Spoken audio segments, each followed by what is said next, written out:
All right, boys, it is big eliminator time. Hopefully, we are able to pick in the latter half of the draft, hoping we get an 8, 9, or 10, Liam, so that DJ Moore is still on the board. I'm thinking probably he's going to go at the 104, 105 in a sharper room when you play up in the stakes that people respect your raises. So a little bit tough there if you guys want to draft in a big eliminator draft, $100 to enter, only 2,760 participants. I love this structure. Chess Liam, how are you doing on Wednesday, August 5th, 2026? It wouldn't be a Liam and Davis stream if Davis didn't big time me. Hey man, let's stream at 3. Great, dude. I'll hold off. Here we are at 4. Well, first off, I told you the second what is gold coin? It's like new. It's like YouTube added in like Twitch like currency, and to get people to use it, they have given a bunch of people like free tokens, I believe, Guys, to use. Give me some gold coin later. I don't know what it is, but I would like some gold coin. Yeah, 10 like it's nonsensical. 10 jewels gold coin. What is this? Yeah, it's like on Twitch, I believe it is called bits. So I think all users, there you go, my guy C Money confirming, everyone got 1,000 free jewels or gold coins or whatever it is on YouTube. Insane, man. The world is going crazy. Hey, we're 1,000 jewels. Hey, we're taking it. We're taking it all. So are you going to max enter this format, buddy? What is the 10? Oh, for 10 maybe. I need to look who's it. Is this live right now, or is this a slow? This is live, and I need to shut off my best ball tool. Rain and Jakob Sanderson are in here with us. They both told me they were going to. I need to turn off my EPL best ball tool over there. It's going to be thinking our EV is cooked in this draft, buddy. Hook me up with the format real quick. It's like the old school eliminator, right? Not head to head. It's correct. It's like 6 of 12, 7 of yes, 14, 10 of 12, 8 of 10, 8 of 10, 6 of 8, 6 of 8, 4 of 6, 2 of 4, 4 of 6, 6 of 8, 4 of 6, 2 of 4, 18 of 23, 4 of 6, 2 of 4, 2 of 4, 1 of 3, and then a great 1 format to get Luther Burden's 9.9 points a weekend. Yeah, it is. Great format to swing for median. Mm-hmm. Let's talk about some trade. First off, Stefon Diggs. My gut reaction. Whoa, we are in different corners. That was add some boxing gloves in the middle, man. I know you. There we go. There we go. We're set up. We are on the clock. Gibbs is fine. Let's do. Okay, Stefon Diggs. Jahmyr Gibbs. My gut reaction is, what's the functional difference between him and Chris Godwin? And that was right where I put him. Yeah. And so I have a lot of Stefon Diggs. Like, I'm 2x the field in most formats. Got a lot in the high stakes. I still wish I just sat down and thought about that. Like, oh, well, once he signs with the Commanders, which has been obvious for months, like ever since Brandon Ayuk went crazy, I'm still holding on. I was going to say, we're going live to Chess Liam, Brandon Ayuk's biggest supporter. Where are we at, man? Where are we at with Brandon Ayuk? Like 250, 280 or something. Like I have him ranked, but not like you're not gonna auto him. And I'm holding on hope, but yeah, it's been obvious for a long time Diggs is going to be a Commander, and so a guy that we should have just been taking in the like I should have just ranked him in the hundreds. Like why rank him at ADP? You know? Yeah. I've got 286 Stefon Diggs teams at an average cost in the 130s. So I feel pretty good. I like pretty good about that, PPR, but not wildly. You know, like this can be kind of a trap where, like the year that Cup smashed, like that was kind of like a mistake I made. It's like, oh, I'll get him on DK. You know, like he's better on DK, and it's like, well, when dudes go for 1,080 and 7, they're going both formats, you know? Yes. I mean, because touchdowns, even in full PPR, touchdowns end up being a big driver there. I mean, you will drive micro scoring differences for wide receivers and running backs and in full PPR. Like there are guys who are better in that format, or guys who can help buoy it. But if Stefon Diggs generates 112 targets this season, you're not going to care that much the difference. Like it'll just be either he's quite good or he's not quite good. So DJ Moore, pull up the one I tweeted today with just a bunch of laughs, because that angle is ridiculous. Now, to be clear, if this was a real NFL game, the safety would have walloped him, right? Like, which no teammate is. DJ Moore has always been kind of good at those scramble drill plays. I don't see. Which is why he's a confusing fade to me. Like, are you saying the entire Bills offense is going to be born out of scramble drills? Because it doesn't tend to be. Well, Josh Allen does that a lot. Like that, a lot of Josh Allen and Diggs had a lot of magic on scramble. Yeah, so does Caleb Williams. Well, maybe there's no Colston Loveland, Luther Burden, on the. Hey, I'm drafting Kincaid, brother. Kincaid's a good pick. I didn't know I had this much on Underdog, but I think I have because he goes to like a round cheaper on Underdog, so I think I have like 50% Kincaid or something. All right, we are about to be up at the 2-3 turn. Who would you like to select in the big eliminator? These are egregious ranks. Well, these are average draft positions, so which none have been done. I like Trey McBride. All right. Well, you spoke too slowly, so we took Rashee Rice. I don't mind him. That's not showing to me. It's showing that he's still in queue. It's frozen on double zeros. Oh, okay. Do we have a glitch? I would throw a player in the queue. Javonte's fine, but what do you want me to do? I'm getting the phone, dude. I do have my phone out. Javonte, Breece, Love, Kyron, or McBride. You want McBride? McBride. I think McBride's just an elite. I got player. it. Oh, why is you annoying voice twice as loud as Liam's? Oh, Charles. Bye. Adios. Sayonara, brother. Have a good day. There we go. I don't know what that. I do not know what that was about. We did get McBride though. I still draft Rashee Rice. I didn't love, I'm not going to base my whole plan off of one training camp clip. I did not love that clip though. It was a little ooh, that's not a fully healthy PPR scam guy. Correct. He is correct. He isn't fully healthy because he's rehabilitating from a knee injury and a surgical procedure that he had not that long ago. He today is his first day participating in 11-on-11 drills because he's been leaving training camp after the install period to go rehab his knee. He's just, the only reason he's even there is because they are adding new things to the offense that was not there last year. Tank Dell as well. But no, I think, this is basically where I have him ranked. Nabers, I put just ahead of the Devonta Smith tier. Oh, where did Nabers go? He didn't go. Oh my God, Liam, we are so stupid. I saw the name. I almost floated it to you. Oh, I am not going to be jamming Nabers. Oh, in these time box contests, I would rank him 13 or 14th overall, I think. Oh, that is. Well, this is a format that weights early season production. People are saying our mics are off. Yeah, I'm going to edit. I'm going to pull. I can turn mine up. Do you want me to turn mine up? No. I did automatically adjust mic volume for both of us. Okay. That should be better. No, you are very wrong. Nabers is not a terrible pick. Nabers is a very good pick. Nabers led the entire National Football League in targets per game and target share as a rookie. He is a very, very good pick in fantasy football. I'm not jamming him. I'll take some.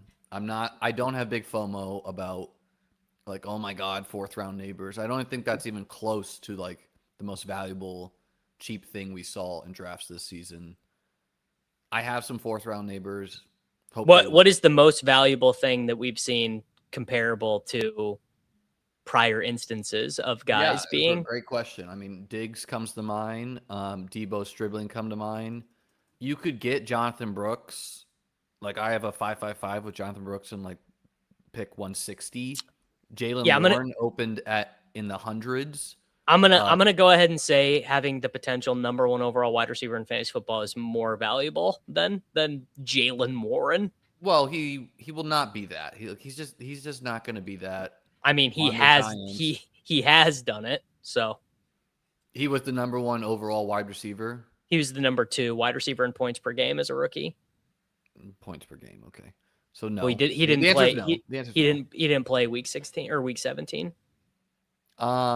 Liam, of all people, like truly of all people, who like Mr. I don't give a shit about anything other than winning. I just want to have the most points. I don't care about all your fancy like protecting the zeros. Like of all people, I thought you would be like. I'm concerned that Nabers is not the key to winning. Like that's what I'm telling you. Oh. I'm still concerned about the injury.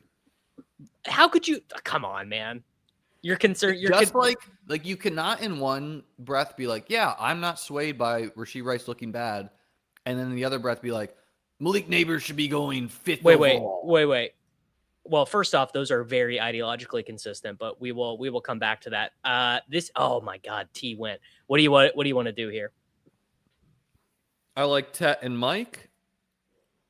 What is the running back tab? The running back tab is completely dead if we don't take Judkins here. No, I don't want Judkins. I'd go Tet and Mike. Personally. Oh, Loveland as well. We already have McBride.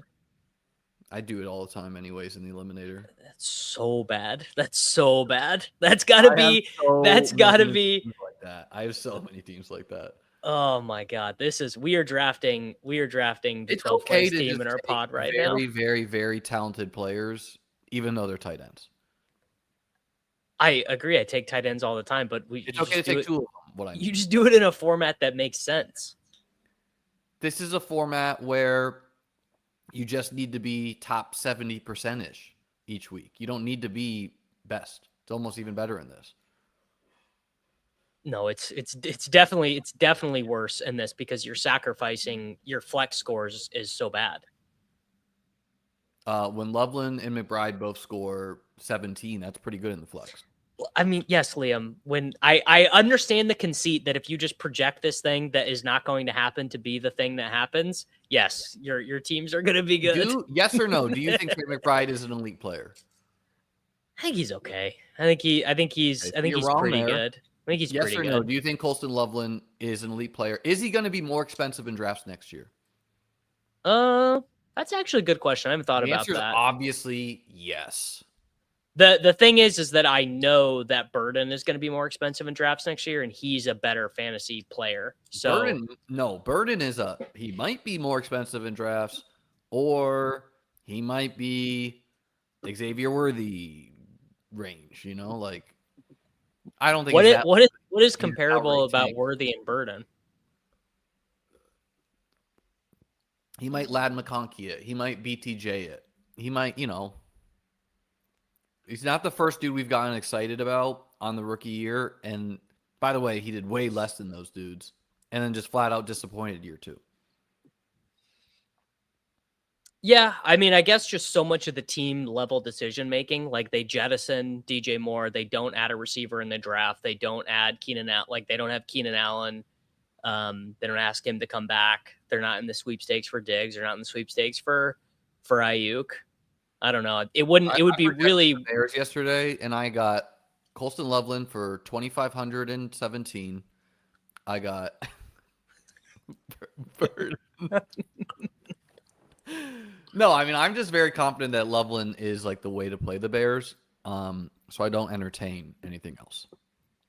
Well, there's really, I mean, frankly, there would be no way for Loveland to have the season that you are projecting without one of Rome or Burden being outproducing their draft slot. Because the offense, to have a truly legendary tight end season, all the legendary tight end seasons have been on really good offenses, and you don't have a really good offense with only one good pass catcher. I wouldn't really say he was awesome down the stretch last year, and who was the guy you're hanging your hat on? It was him. I mean, Burden was really good. and then he got Burden banged was up. pulling the coverage, and that's why Loveland had all these big games. I mean, Burden being on the field, yeah. Can you move our camera a little like to the middle or something so that I can see when we're actually on the clock? You know what I mean? Like, can you shift us like? How about that? Perfect. Although I can't see the team now. All right. I have no qualms about going Burrow and Hurts. If you are running back panicked, I mean, we just will not have running back points if we don't take one here, but I don't really care. I'm doing a bunch of eliminator slows, and I do this like, again, you're just trying to jam median. I like Harvey more than all the correct. You were trying to jam median, and we have a very bad median projection on our team. Well, when you just like lock in 25 points a week at QB, then we can get Kenny Gainwell, we can get JCM. Like, we could have easily gone Hurts, Burrow, Gainwell, JCM. Why do you want Burrow on a non-T Chase team? Because it's the eliminator. You can't, like, okay, I guess maybe this is not what I'm understanding.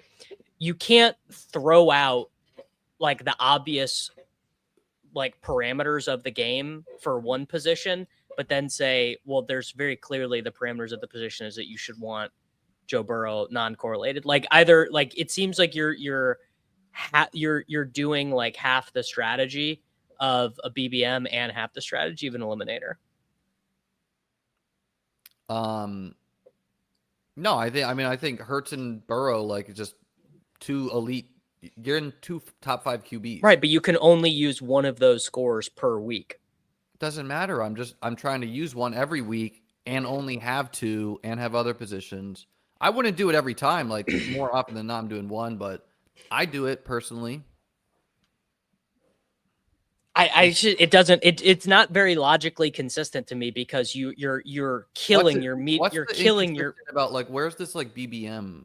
Because you're killing your median projection by doing that. You're decaying your median projection by a lot of points. You're locking in elite QB points every week. Like, that's how you think about it. And I don't think. Yes, but you have really poor flex points. Like, our flex is already behind. RJ Harvey, Dowdle, Dobbins, Chuba, whatever. These guys are not drastically different bets than Kenny Gainwell, JCM. Pick your favorite running backs, Jonathan Brooks, whatever.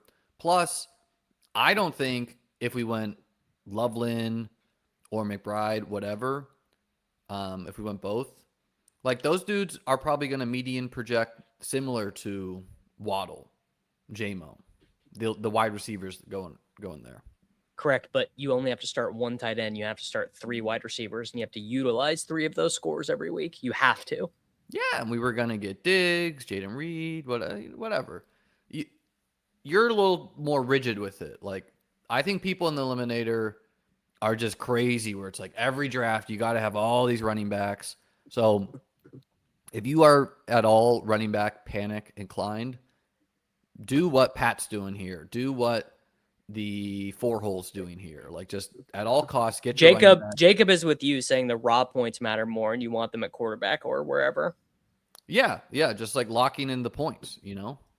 It's like going when Bryce Young gives you, when your quarterback room is like Bryce Young, Rodgers, whatever, and you're only getting in 10 points there. That's quite bad.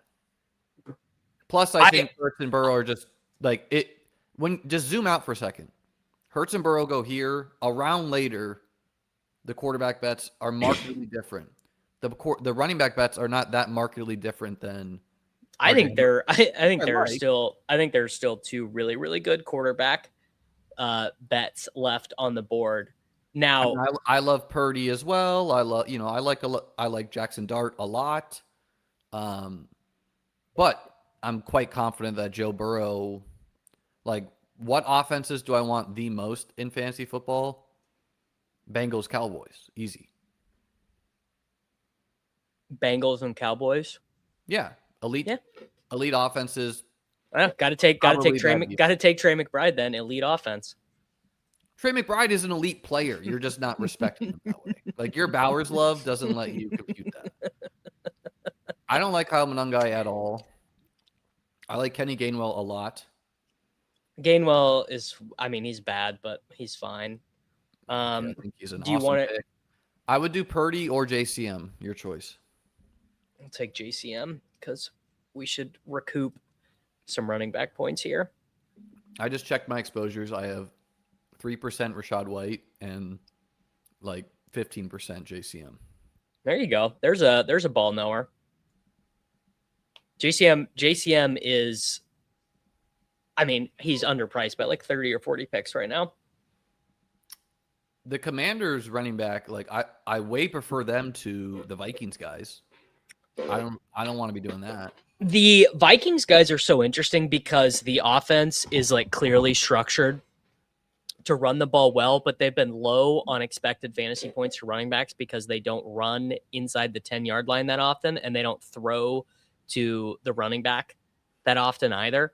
So despite being an offense that is above league average in rushing EPA and yards per carry, just because of the KOC run game, the running backs themselves do not score that many fantasy points, which I think is interesting.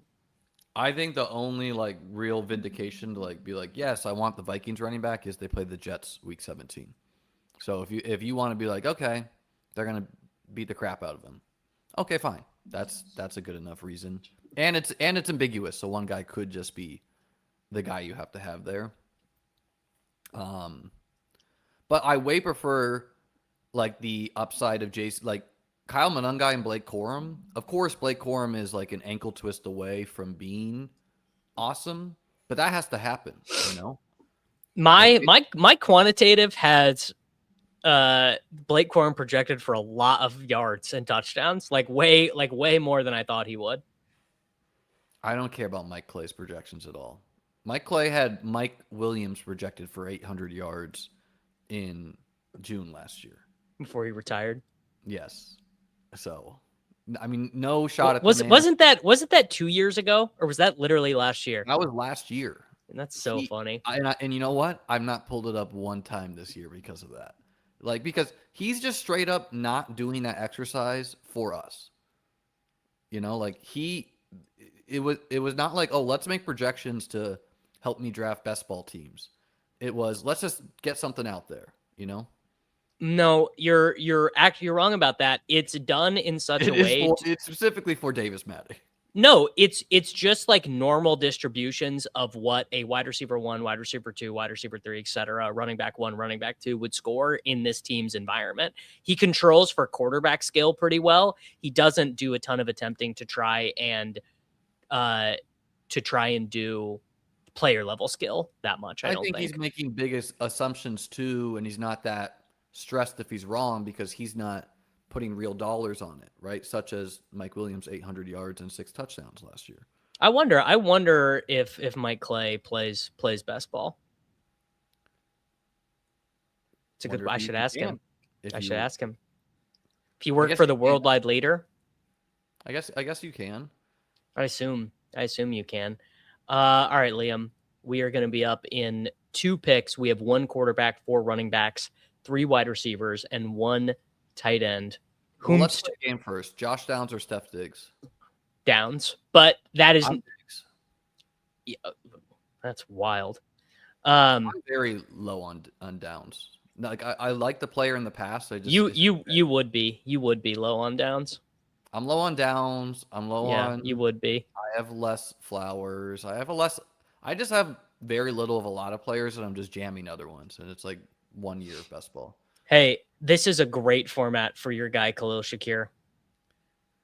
I don't draft him that much. I would do Kincaid.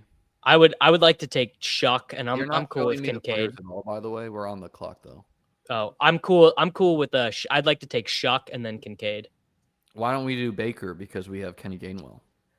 Because both of our quarterbacks would then share a bye week. Okay, let's not do that. I like Kincaid straight up over Shakir. I think it's pretty bad, but can I talk you into Concepcion? No. But do what you want. We're taking Shakir. We're taking Shakir. I can't. I don't think Shakir on Underdog is like a great bet at all.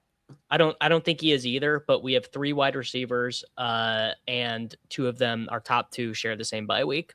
I think you should open, like, teams actually don't feel that bad at all when you go Kincaid there, you finish off your running backs. Like they don't feel that bad at all where you just like end with wide receivers. For example, if you did that a month ago, which I do occasionally, like those teams have Debo, they have Diggs. Okay, they're not going to have specifically those guys anymore, but they actually don't feel as bad as you would think if you just like go Kincaid there, go running back at 144, and then you just end the draft with all these wide receivers. I don't disagree with you. I just like I think they're. I mean, frankly, Jakob. You do because you're like, no, I need to check my box. I have 3 wide receivers. Like I need my 4th. It's just that we have already made a huge investment at tight end, and we are going to go as far as Trey McBride can take us at the tight end position. It's not illegal to have 2 upside. Like, who could be a league winner, Shakir or Kincaid? You know the answer to that. I don't really think either of them can be. The only assumption you need for Kincaid is that he plays. Yeah. And it's quite logical to assume he will because this is the healthiest offseason he's had like in recent year. Right? Yeah, it's just how long does that last? Oh, you're injury prone. I mean, I think it's like I like Kincaid more than Kelsey. He's injured the same knee 3 times though. It's not injury prone. It's just that he's never had surgery on this knee, so it's just the same rehabilitated knee injury. He's had this knee injury going back to college. If Kincaid runs 70% plus of routes this season, I completely agree. Surprised. I would be surprised. But people are just straight up assuming he's going to be a 50% route. I have Kincaid ranked out of ADP. I take him. I think that the market is overrating his. I actually think the market is underrating his skill, but I think they're probably accurate on projecting his playing time because he has this chronic knee issue. I think everything from the Bills is super flimsy this year. People are just very lazy, and they are just like, oh, Joe Brady, he was under Sean McDermott. Everything will be the same. Well, it is going to be the same. We do not know that at all. That's actually a huge assumption that could look silly, especially with the Bills' schedule, where the Bills' schedule is tough. Logically, they're probably going to have to pass more because of that. And we have no idea what was McDermott and what was Brady. I don't know. I follow the team very closely. Well, McDermott wouldn't be an offensive. He was the defensive coordinator. He's the head coach. If the head coach says, "Hey, we're gonna go run the offense through James Cook," you're gonna do that if you want to work for the head coach. He's not like we're about to be up. We're about to be up. I like Shaheed and McMillan. Shaheed went. I like McMillan and Omar Cooper. Man, McMillan or Stribling, or sorry, Cooper or Stribling, or Jawan to each other. I'm actually gonna go Cooper because it gives us an out to another stack. I have a hard time following that because that would have to be knowledge of how the decisions were made inside the building, which we generally don't find out until afterward. Like there are some coaches that do put their finger on the pulse of like personnel decisions on the offense, even if that's not their side of the ball. Many coaches do not do that, where if I think that's a bad base assumption. Like the NFL is full of people with ego who ran pretty well in life to become a head coach, right? There's only 32 of them. It's for a lot of them, it's like their one shot. And so they're going to run their vision. A lot of them are not going to be like, okay, dude, you do the offense, I do this. Like every person has an idea of how you should optimize a team, right? And McDermott, what did McDermott do? Oh, he went through the Dable years. The Bills didn't win then. So maybe he's like adult and was just being reactionary there. We don't really know what the Brady offense, like with him having full control. Brady also probably knows this is his one shot, right? And his best shot. So what would you do? I think Joe Brady's a pretty smart guy. Like, would you Maybe. would you trust in Josh Allen? I probably would. Plus, pull up the Bills' schedule. If he was wanting to trust in Josh Allen, then why, as the offensive coordinator, did he play so much like heavy personnel where they were running the ball so much? Some of that's going to remain because it works, and the Bills got a great O-line and blah blah blah. But again, if the head coach says, "Hey, this is how we're going to do things," hey, it gets wintry in Buffalo, blah blah blah, like, you do what your head coach wants you to do, or you get fired. Remember, literally, Ken Dorsey got fired for passing too much. I thought Ken Dorsey got fired because everyone was just sick of how boring. Like, I thought that was. Well, actually, No, maybe I don't remember he that. got I thought they fired were still because good. He got fired because it was a philosophical difference with McDermott, where Dorsey wanted to pass, and McDermott. But then didn't Brady was the one who got hired to run the ball then though? So I don't. How does that make sense? So he's the one who got hired for his philosophical bent towards running the ball. No, he got hired to do a vision, right? Like if I know he got hired to do the vision. Right, look, maybe the base assumption is correct. Everything will be the same. Like maybe the value is James Cook because he catches more balls. All I'm saying is there's a lot more uncertainty with this stuff, and I could see like you easily in September and other people being like, "Wow, the Bills are passing way more this year," or whatever. All right, we're on the clock. What would you like to do here? I like Flournoy quite a bit. All right. If you want a third quarterback, the time is now. Yeah, let's do. Actually, honestly, do you want Gino or Jakobi? Also, tight end. Well, fuck it, whatever. Probably Gino. If we're going tight end, I'd be Barner in that group. Like, I like Gadsden, but for the Eliminator, he's a little bit tougher. You know? Kenyon Sadiq, the question of where is he draftable is an insane question to me. I would say round 17, 18. That's about it. No, it's not that. Like, that is way overreactionary. He might not even. I guess I've never had a hernia before. I did a little bit of research on it. It doesn't sound like something that you bounce right back from, and you miss. Like, he's missing install of the playbook, so he's going to be. I would prefer that not to be the case, but he should go in this range, like around Schultz, Strange, Chig, and he's a huge upside. For example, Colston Loveland last year did not have his first like usable fantasy game until week 9, and that was with a guy who didn't miss any training camp, was involved from day one, and I think we both would say Kenyon Sadiq a worse prospect. Sure Loveland was like brought along slowly. Correct, but he didn't miss any camp. Like, he was there the whole time. He was there for the install. Sadiq's not home on the couch, like he's at the practice. Is that I do not remember this. Yeah, no. Colston Loveland was pretty sure Loveland was hurt most of camp. That's just a bad memory on that, I think. But no, I mean, I will still be drafting Sadiq. Frankly, I'm just willing to go down with the ship on a tight end drafted 16th overall when the guy who could bury me is Dalton Schultz at opportunity cost. I see a January 2025 shoulder surgery and a September 2025 minor hip injury. Oh yeah, he was breaking out in that game and then he got hit in the hip again.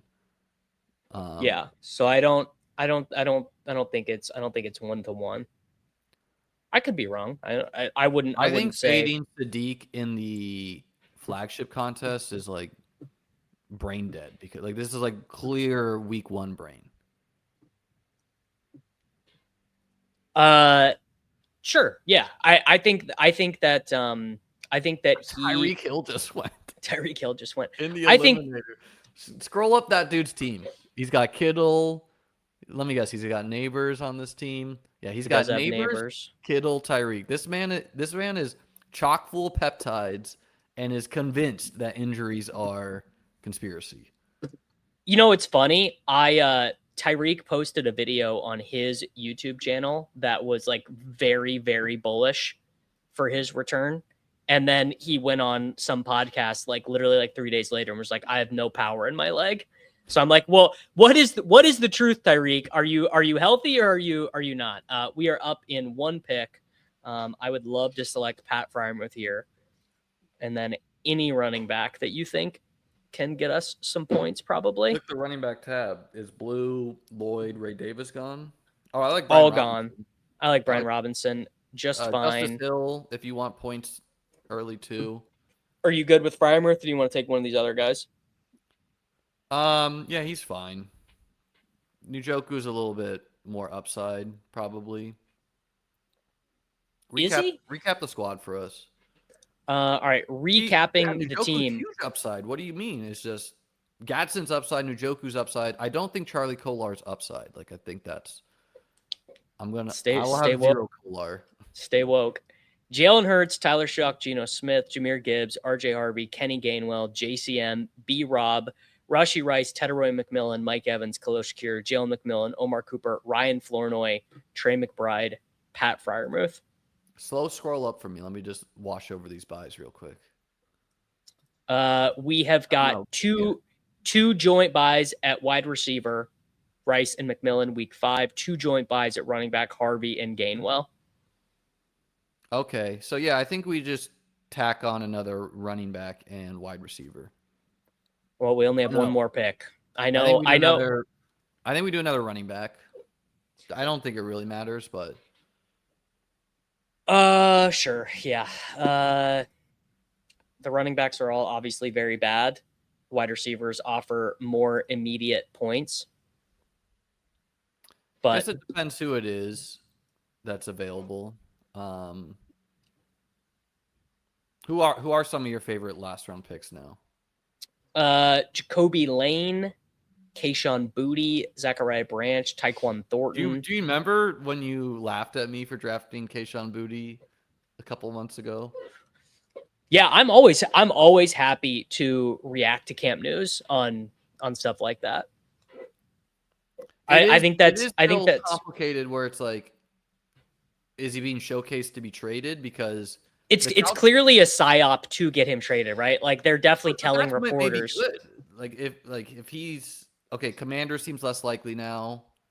So then it's like, where would he be traded? Chiefs? Raiders. Raiders have no good wide receivers. Not what we want if you're drafting Boutte. I would say, you know what, and no one wants to mention this, but the Bears' third wide receiver is just a various list of jabronis. Jade Walker, Khalif Raymond, buzz, and they also drafted Xavier Thomas, right? They got guys there. Panthers, so they actually can do Teteroy McMillan in the slot. Yeah. God, man. Yeah, it turns out the teams that need a Kayshon Boutte are all bad teams because they don't have any good players. Could still see the Chargers, 49ers. You could get definitely not the Chargers. They like what's his name? They like Brandon Thompson. 49ers, sure. 49ers, yeah. Click the running back tab for me real quick. I would be I was gonna say I'd be Kamani Vidal, but he's gone. I would take P Ryan if you really want early points. All right, so it would be P Ryan or and then if we're gonna do wide receiver, I like Cyrus. Caleb Douglas seems like he might just be playing week 1. I think he is going to play week 1. Man, are we taking one of these?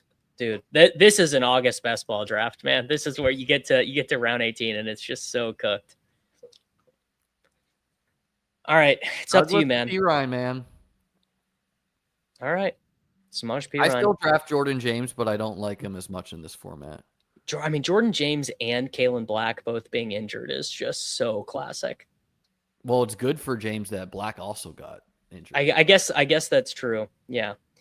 All right, man. We drafted Jalen Hurts, Tyler Shuck, Geno Smith, Jahmyr Gibbs, RJ Harvey, Kenny Gainwell, JCM, B. Rob, P. Ryan, Rashee Rice, Teteroy McMillan, Mike Evans, Khalil Shakir, Jalen McMillan, Omar Cooper, Ryan Flournoy, Trey McBride, and Pat Freiermuth.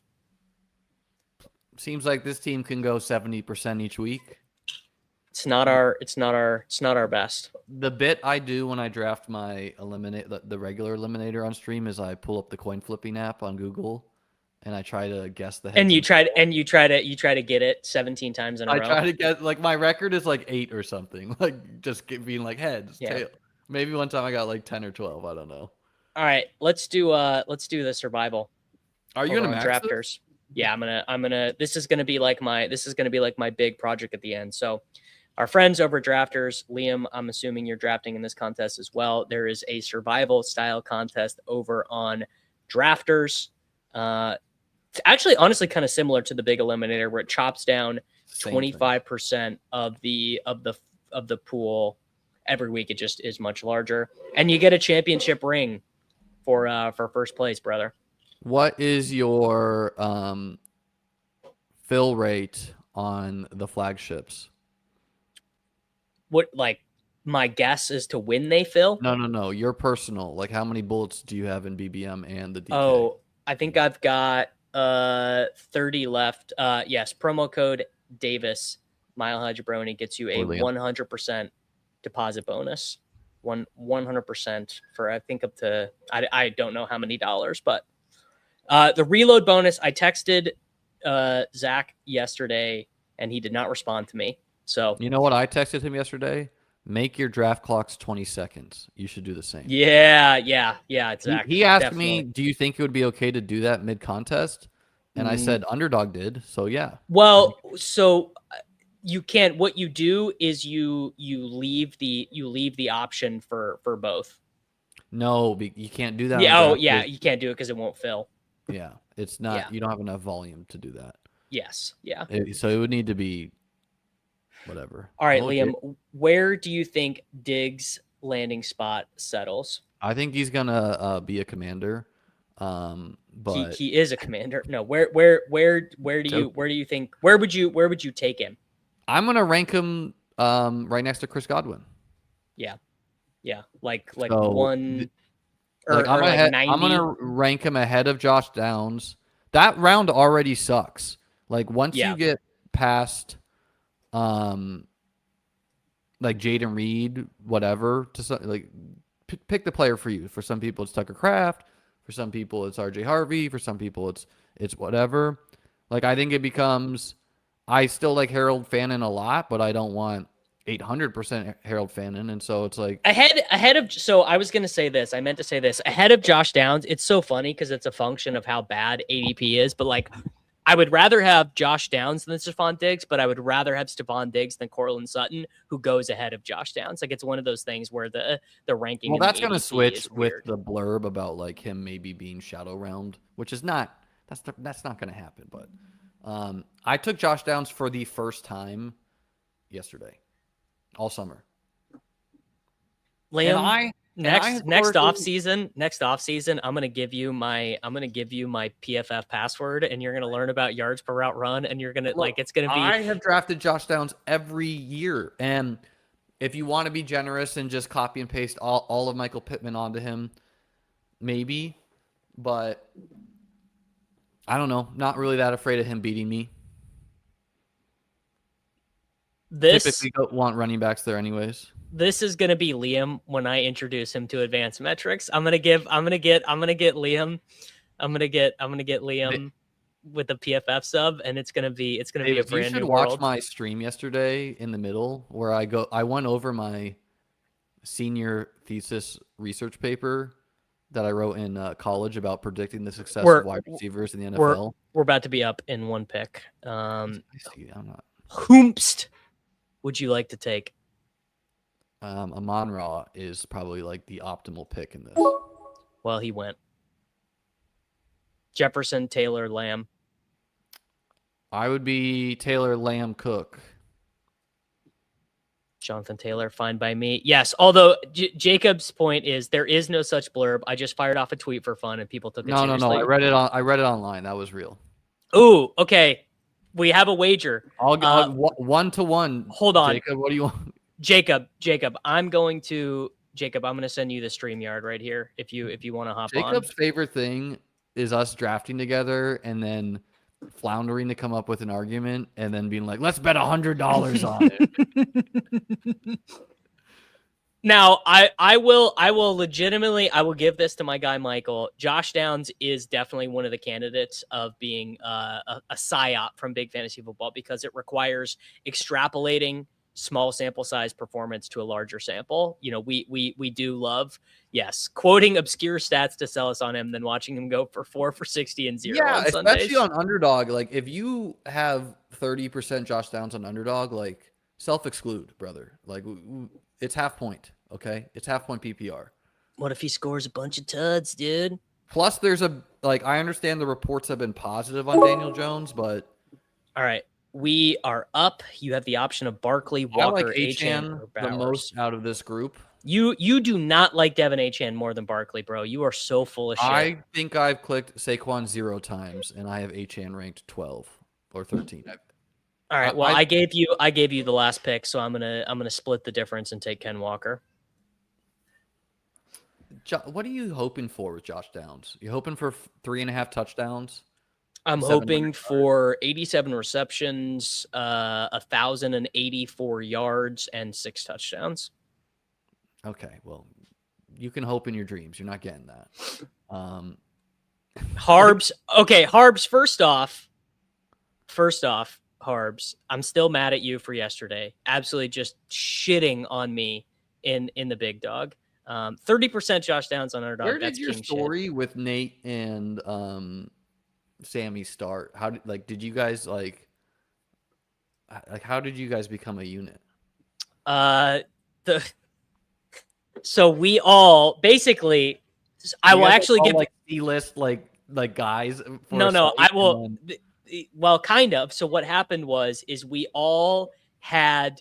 Nate in particular is a very interesting character to me. Nate is a very interesting character. We all were contributing to David Kitchen's daily fantasy website, and basically, we were all available.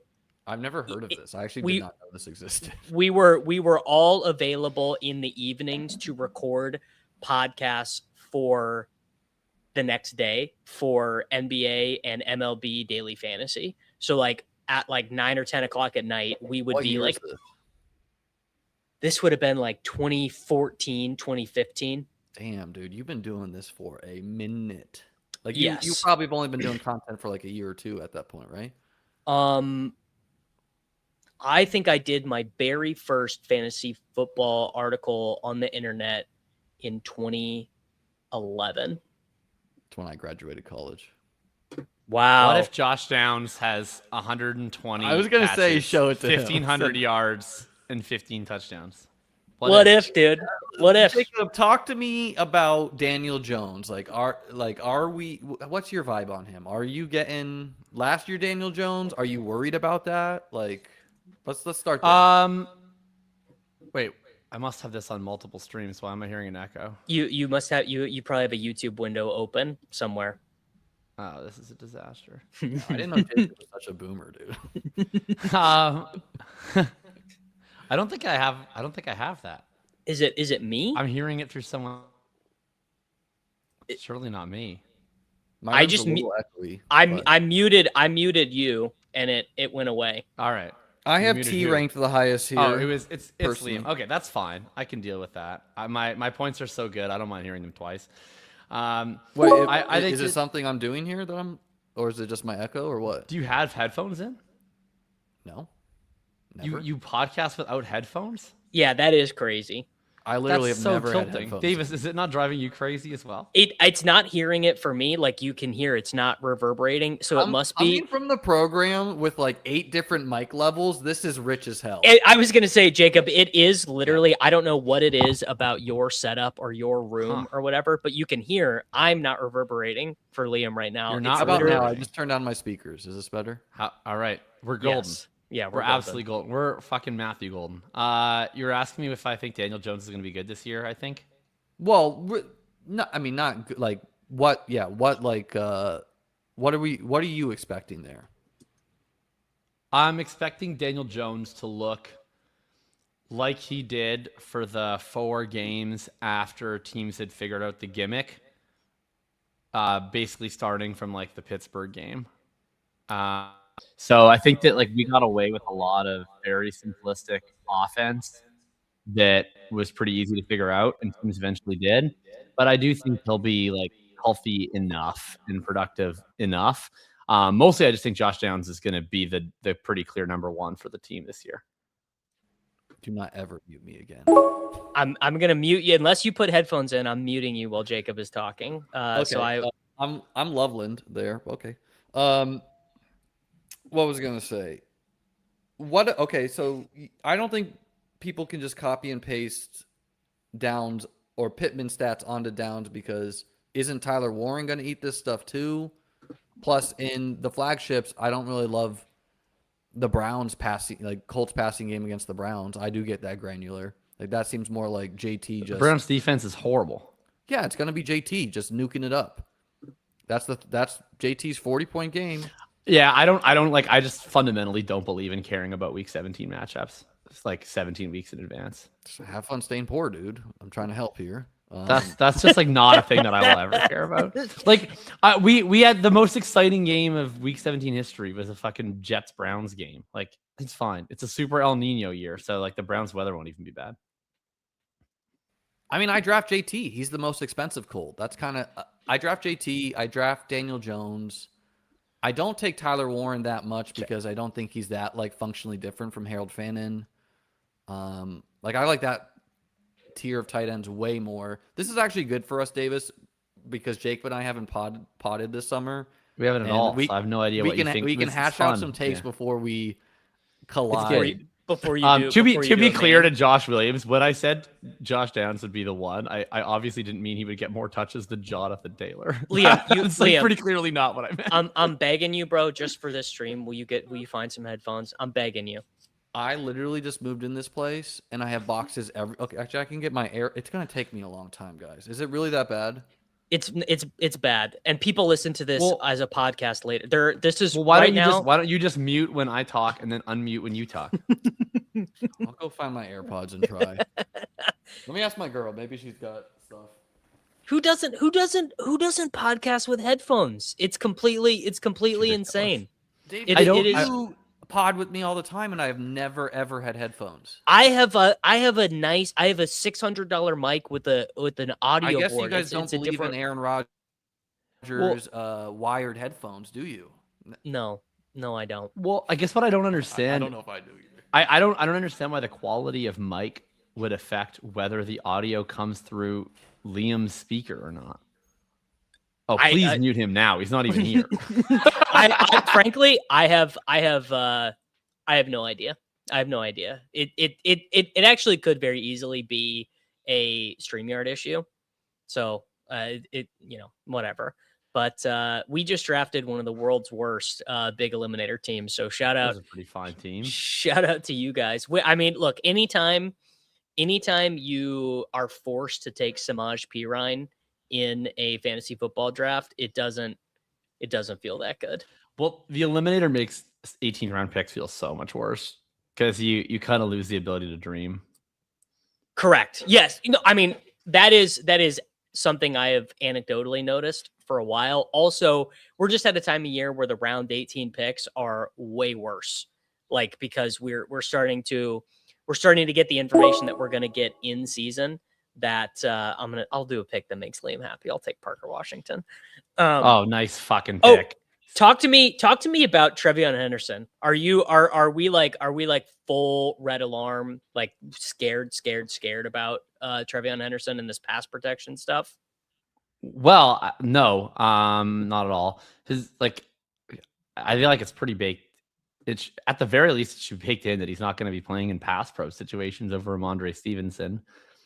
You also, if you just like do mine the reports on him, you'll get a decent chunk of like notes where people will be like, nice blitz pickup by TreVeyon Henderson. Nice blitz pickup by TreVeyon Henderson. You get that from time to time. See, like ultimately, I'm not going to need Josh Downs because Parker Washington is going to advance. 98%. I took P-Wash for you, bro. I took P-Wash for you. Hey, that's something we're aligned on, Liam. Like we go in and out. Like I'm the only guy now. Davis is caving, but I've been the only guy on Ship Chasing arguing in favor of Parker Washington for like 5 months.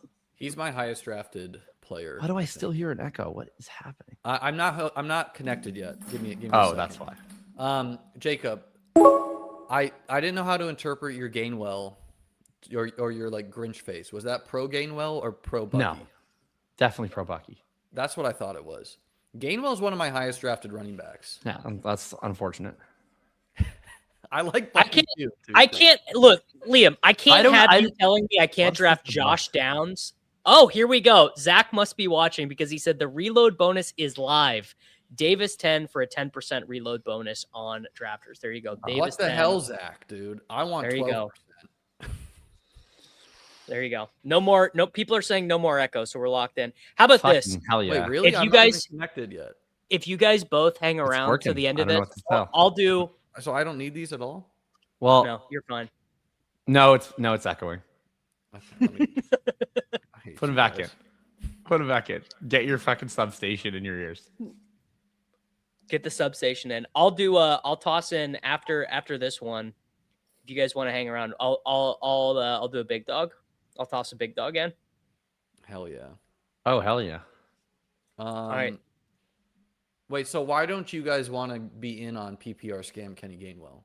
Like, we don't have to know when the points are because coming. Underdog is a 0.5 PPR website. Yeah, I can just draft starting running backs after him. Yeah, I can take JCM. There's too. The starting running back on the Washington Commanders, which the number one person to blame about one Rachaad White, by the way, is in this room with us, and I'm not pointing any fingers, but I'm pointing fingers. That's that's fine. All I've said the entire offseason is that the Washington Commanders running backs are brutally mispriced. And when I was drafting all Rachaad White, he went around after JCM, and then someone flipped their ADPs. It may or may not have been me. And since that time, I've drafted way more JCM. I love both of these guys. And like the 42% Rachaad White thing was such a meme that I know that like there are going to be people in my mentions making fun of me when JCM scores points, despite me having like 19% exposure. You are the reason why tinfoil hat people exist, because they're like, touts, man. They move the prices and then they secretly draft. Like, even if you explicitly stated that, I can't get these headphones figured out. I'm sorry, guys. Okay. All right, guys. We are going to do. The chat doesn't seem to hear it, or at least 80% of the chat doesn't seem to hear it. So, all right, here's the deal, boys. This is the giveaway. We're going to do it. You guys have to type in "respect my goat," and then we are going to do a drawing. So you have to type in. How do you do it? Well, okay.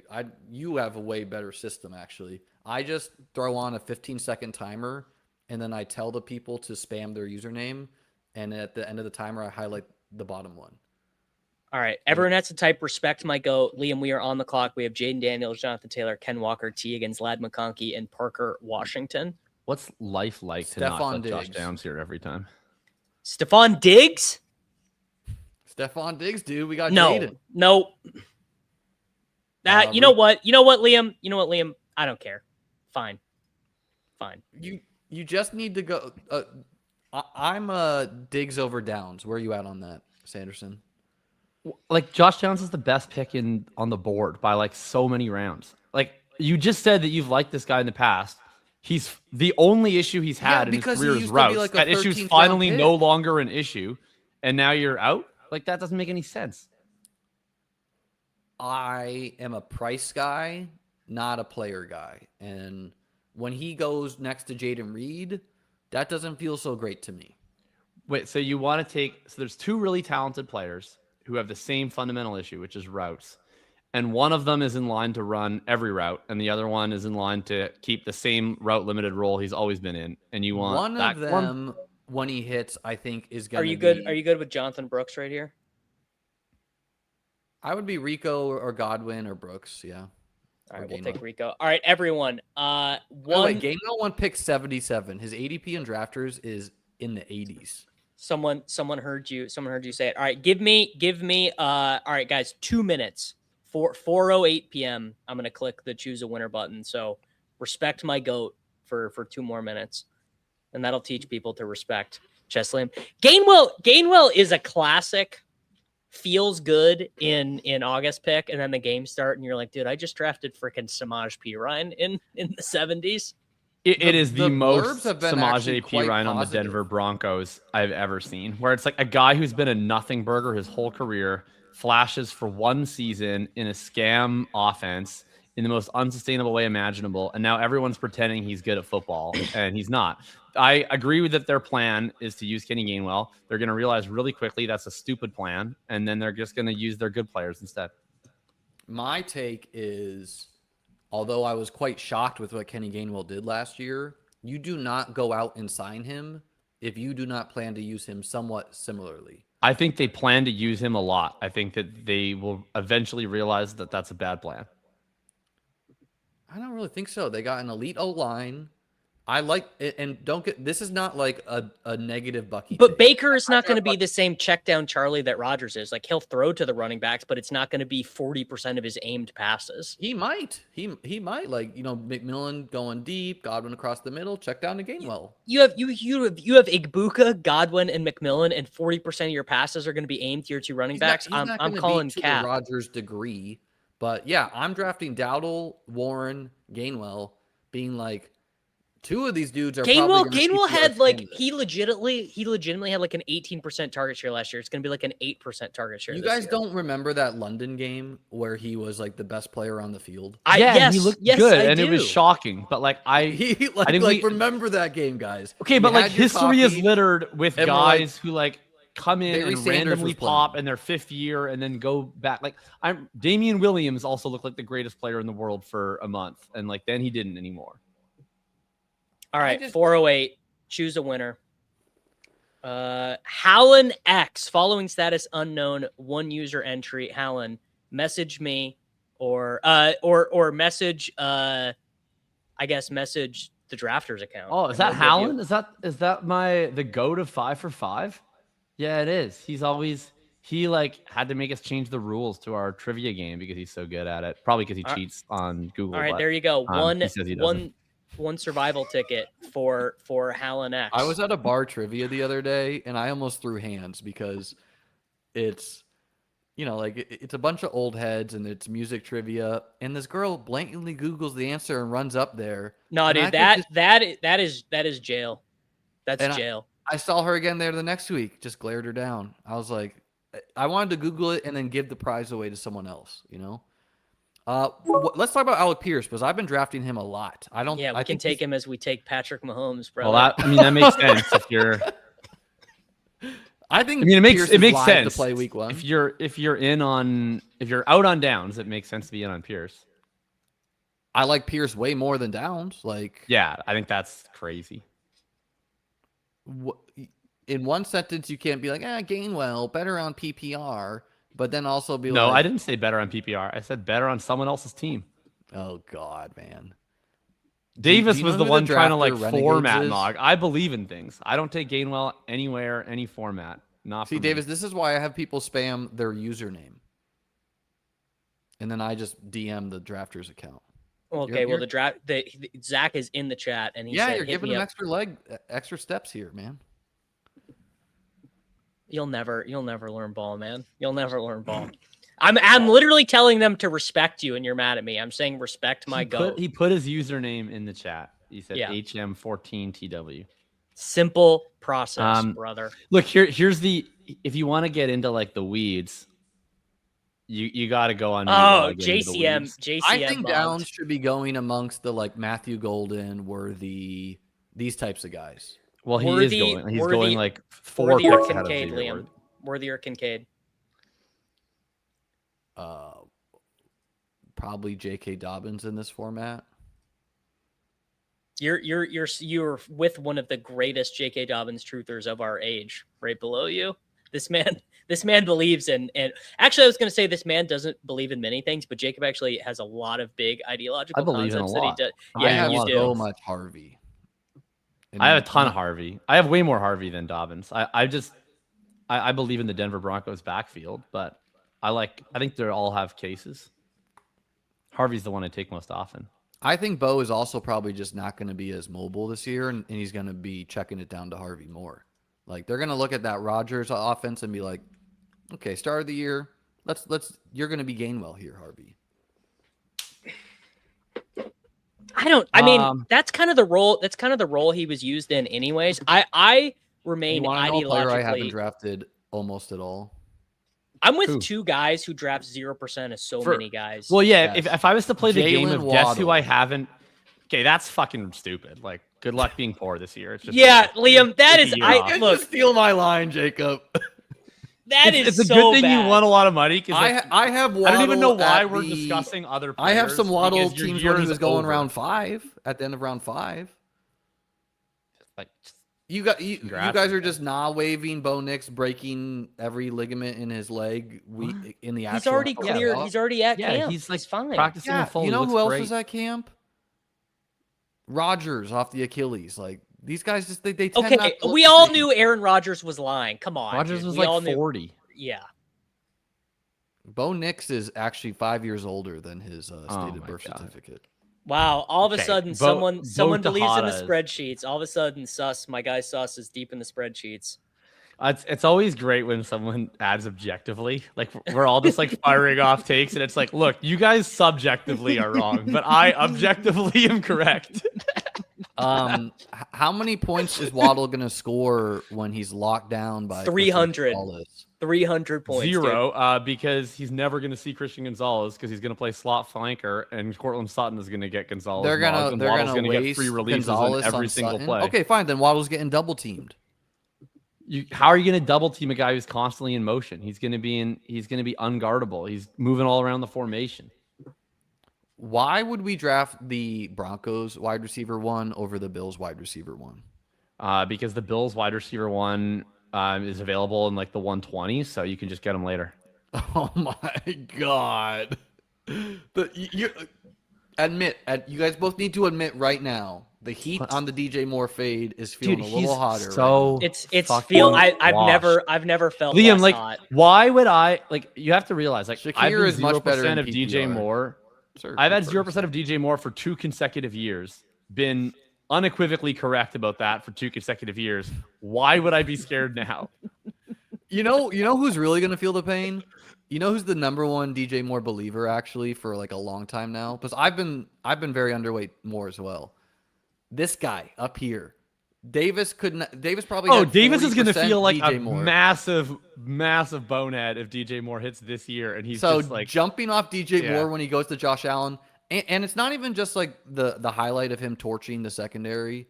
It's every beat is like this dude does not look washed at all. Oh, hey, So- guess what, Liam? When you spend your time watching Congrats. Khalil Shakir and Keon Coleman and McCole Hardman, I bet DJ Moore's Complimentary. That's a washed. compliment. That's I a bet compliment DJ to Moore's DJ Moore. washed carcass does probably look pretty good to them. Who do you want to take here, Chess Liam? Debo. Fine with me. I mean, DJ Moore is not that good anymore. He could score 10 touchdowns not being good though. Like it could happen. I feel way like I'm not taking him, but this is like ideologically one thing Liam and I agree in is like believing in things. So I don't take half the players in the player pool, but I feel way less passionately that DJ Moore is a terrible pick this year than I did last year. Last year I thought he was the worst pick on the board and was legitimately 4 rounds overpriced.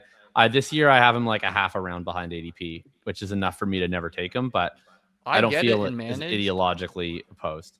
I don't get it in best ball where it's like we're kind of just other taking Christian guys. Watson for somewhat similar. Like Christian Watson showed more last year, but like we're drafting him for big games. Like DJ Moore is going to give you some big games this year, healthy, right? Like he just is. Probably not.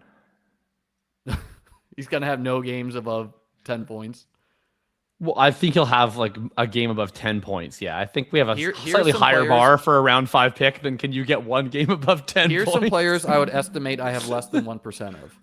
CMC, Saquon, Derrick Henry, in the low stakes Hampton, AJ Brown,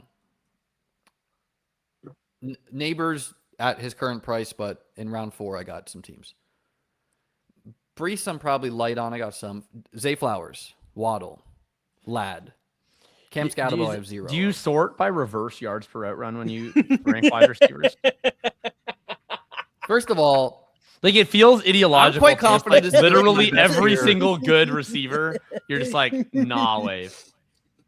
Most of those guys I named are running back. DJ Moore was the 46th highest scoring player It's in just the wide like receiver position of fantasy football last year. it seems like I'm actually like I asked it in a troll way, but I would like to rephrase it in an earnest way, which is that there seems to be a very common thread among some of the wide receivers that you dislike. Jalen Waddle, Zay Flowers, Josh Downs. Like all of these guys are like I like Zay. consistently I just great don't like in yards per route run. You have Zay. no interest in them. I don't like 2-3 turn Zay. I can thank you guys for pushing Waddle up to the 3-4 turn. Because I don't like that Week 17 game at all. Who do they play? New England. That's like one of the worst ones. Cool. Why is that a bad one? They play a really good offense in a game that might decide the 1 seed in the AFC. Pick a player, Liam. 17-14 in the snow, dude. It's a super El Nino year, buddy. There's not going to be any snow. No, there's going to be a lot of snow. No, there's going to be a lot of rain, but there's not going to be any snow. It's not going to be cold enough anywhere. Bo Nix in the rain. Super That's what El you want to Nino. hang your hat on? Yeah, I love Bo Nix. And he would have won me the fucking FFPC playoff challenge if he didn't get hurt. Well, got hurt. It's true. Liam just Got hurt comes after back. beating the shit out of your sorry ass team of losers. I do. That was an all-time Liam of being like, people thought the Jaguars were gonna win, and then they lost to Bo Nix.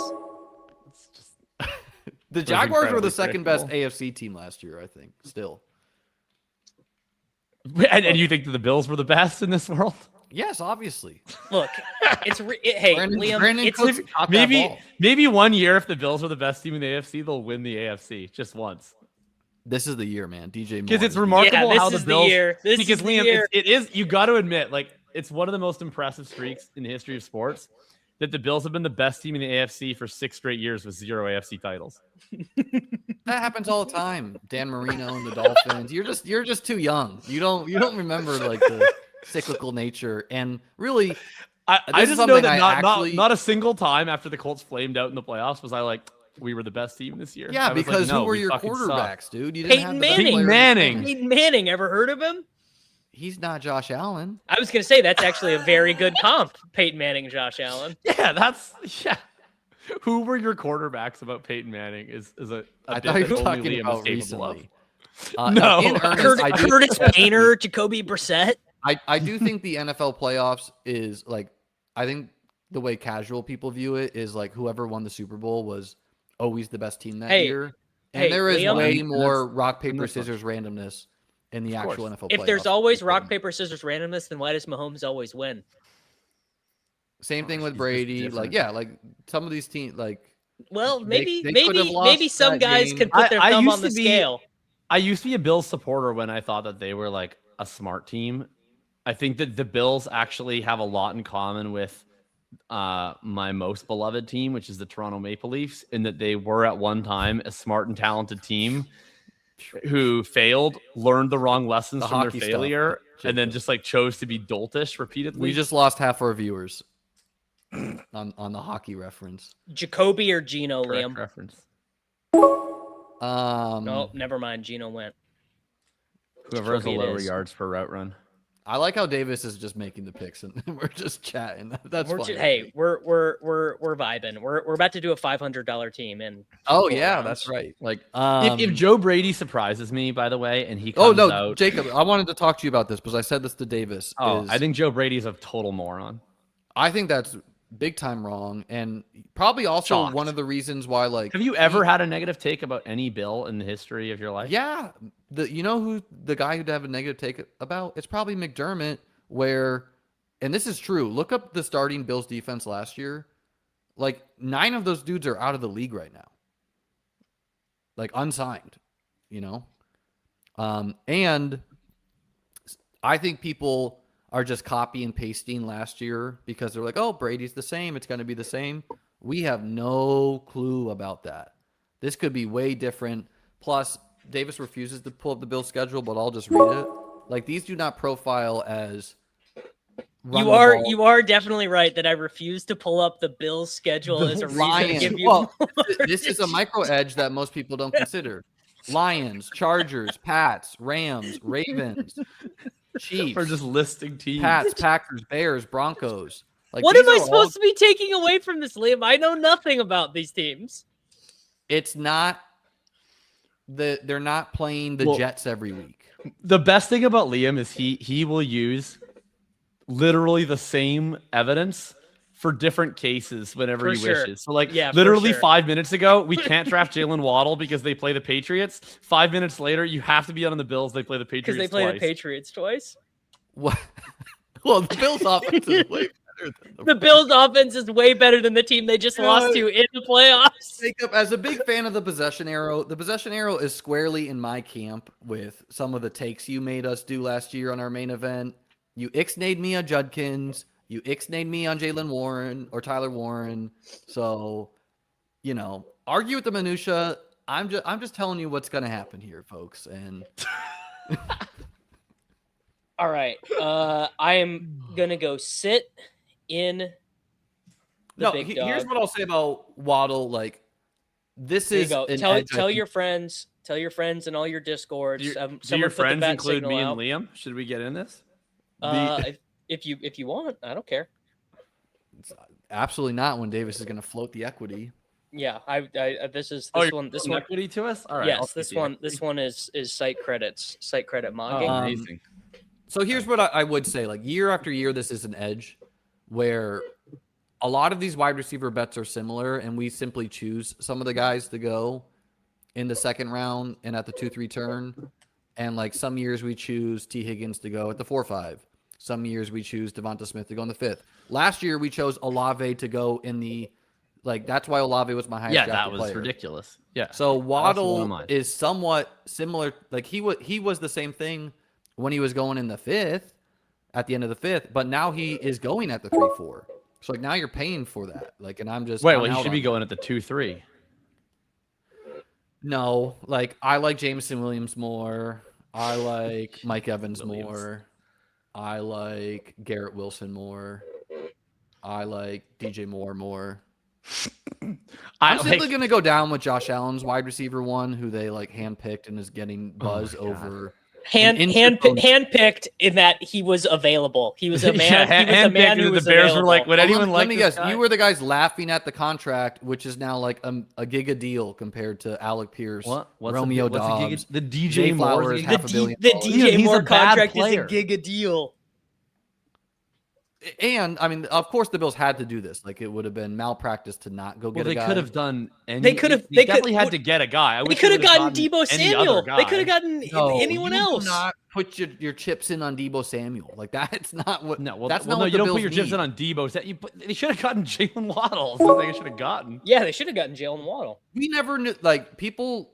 This also tilts me. People just like run with these reports as if they're fact. Like, oh yeah, the Dolphins would have. Maybe the Dolphins wanted the Bills to look bad. All right, but whatever. What we do know is this: the Bills were willing to trade for a receiver. The Dolphins are willing to sell Jalen Waddle. Maybe Probably they would have had to pay division. slightly. Maybe they would have had to pay a little bit of a tax on the Broncos. No, but like the Dolphins owner said, "Fuck no, big. I'm not doing that." If you're the owners have the biggest ego in the world. All right, Dolphins how about AJ know Brown? They are bad. They could have gotten AJ Brown. He might. You know what? DJ Moore might straight up score AJ Brown. That's not that crazy. My GOAT. If you guys do not respect my GOAT, enough. The duo. Look, AJ Brown. You just don't care year. that DJ Moore has been like. Okay, yeah, AJ Brown was concerning in that he had still easily over a 2 yards per route run, which was like 0.7. It was concerning as a big AJ Brown believer, and I'm willing to not waive that a little bit. I agree that AJ Brown's season was concerning. His concerning season was like literally twice as productive as DJ Moore's season last year. And that would be a great point if he did not land with Buffalo, where it's like. Sorry, I didn't know Buffalo had restorative powers. What that, percentage players into of good Stefon Diggs would didn't work for Amari Cooper? I think if you are trying to be disingenuous to DJ Moore's ability right now, which I think we can also assume he was dogging the season a little bit. Yeah, you're being disingenuous to suggest he can play football. That's what I'm talking about. But you can probably say he'll be 75% of Stefon Diggs. I mean, Like currently, It doesn't really look like a guy I would want my team. I to do be think he involved could in a big score transaction 75% for. of what Stefon It Diggs would scores in surprise me 2026. 0%. Like, I think you guys would be surprised by this, but me, no. Josh Allen plus DJ Moore versus AJ Brown and Drake May. Which stack will have a higher advance rate? Probably the Josh Allen DJ Moore side. Yeah, I would say no. For that sure. wouldn't. I don't know. Because you take AJ Brown in the second, and you take DJ Moore in the fifth, and you take May in the sixth, and Josh Allen in the fourth. So it's a 4-5 versus a second 6. That wouldn't surprise me at all. And your corner of the internet's being like, oh, DJ Moore so bad, can't draft him, ignoring that the cost of the stack is cheap. You know. Well, it's not cheap. It's a round 3/4 pick and a round 5 pick. It's two of your first 5 picks. Caleb Williams is objectively one of the weirdest quarterbacks in the NFL to like evaluate. Like just like he looks like Jesus Christ at the end of games, and then is like wildly sailing passes half the time as well, which has got to be like that's just weird, you know? Yeah, it's a lot like a year 2 Josh Allen. Which would be a great point if Josh Allen was not regarded as like the rawest quarterback ever. Yeah, Josh Allen's the best quarterback in the league. I have no problem doing that, saying that. That's great. But like his wide receiver 1 has not been productive for 2 consecutive years because they haven't been good. And that's not Josh Allen's fault. The Bills haven't been good. No, I'm saying Josh Allen's wide receiver 1 has not been not productive because their wide receivers have been bad for 2 consecutive years. So like the existence of being Josh Allen's wide receiver 1 does not get you fantasy points if you are bad. Otherwise, Khalil Shakir would have been a good 5th round pick for the last 2 years. Yeah, Keon Coleman would have been a jam of jams. Like Keon could still Michael Wilson it. Sure, but I'm just saying.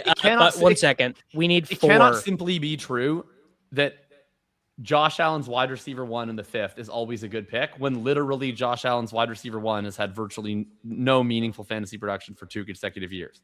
Yeah, but just go look at the Stefon Diggs year, man. Like that's what you're drafting for. You're not. Drafting him to be. But that's the point. But you can't just be like, oh, like DJ Moore is like probably washed, like whatever. Like, but he's Josh Allen's wide receiver 1, so it'll be fine. He's in Buffalo now. Like, no, he has to be good.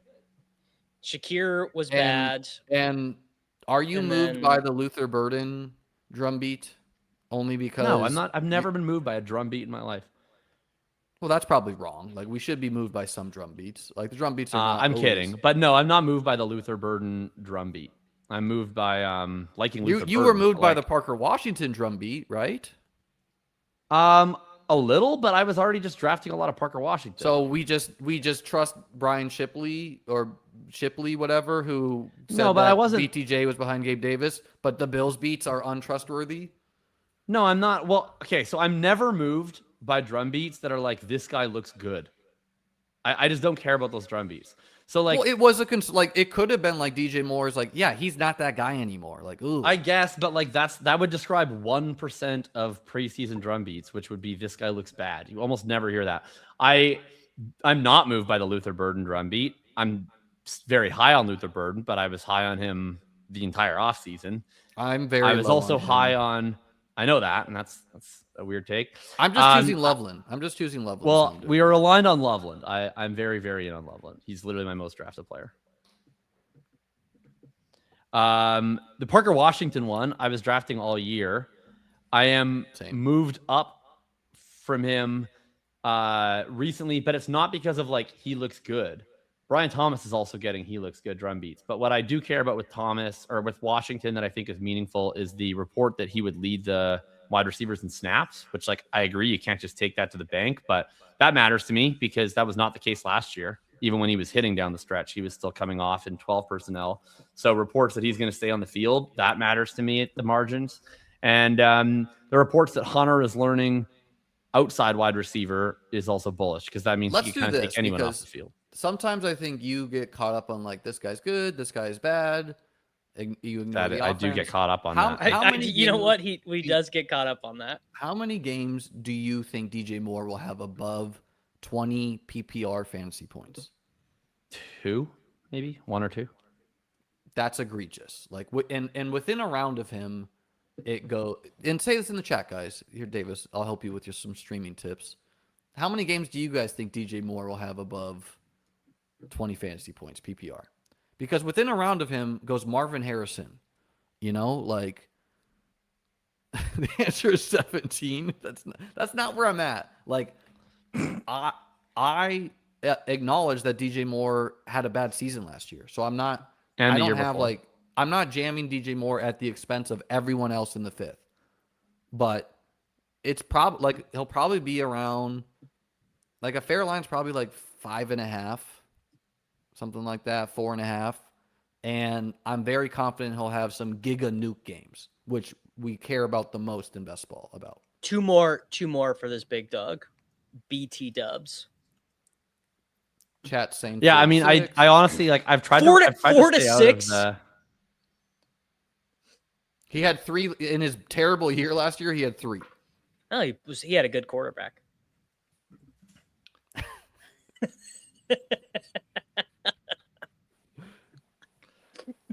I mean, like I'm doing this because it's fun to like talk about a Bills player with you. I'm kind of like I felt like not a big need to make hating DJ Moore as much of a part of my personality this year. Like I did it for 2 years. It was like a pretty successful bit. Like I felt like we could kind of call it.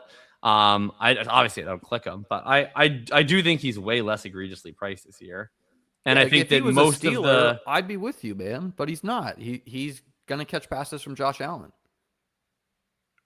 I just like the argument that just guarantees you to be a good pick is why I just cannot with like the DJ That's Moore not the only case. argument, but that's what I see. People are just like, you won't draft Josh Allen's wide receiver 1. It's like someone still needs to explain to me why this guy's good. And I'm not saying that sometimes there's it is best to 0% keep it chance simple. possibility.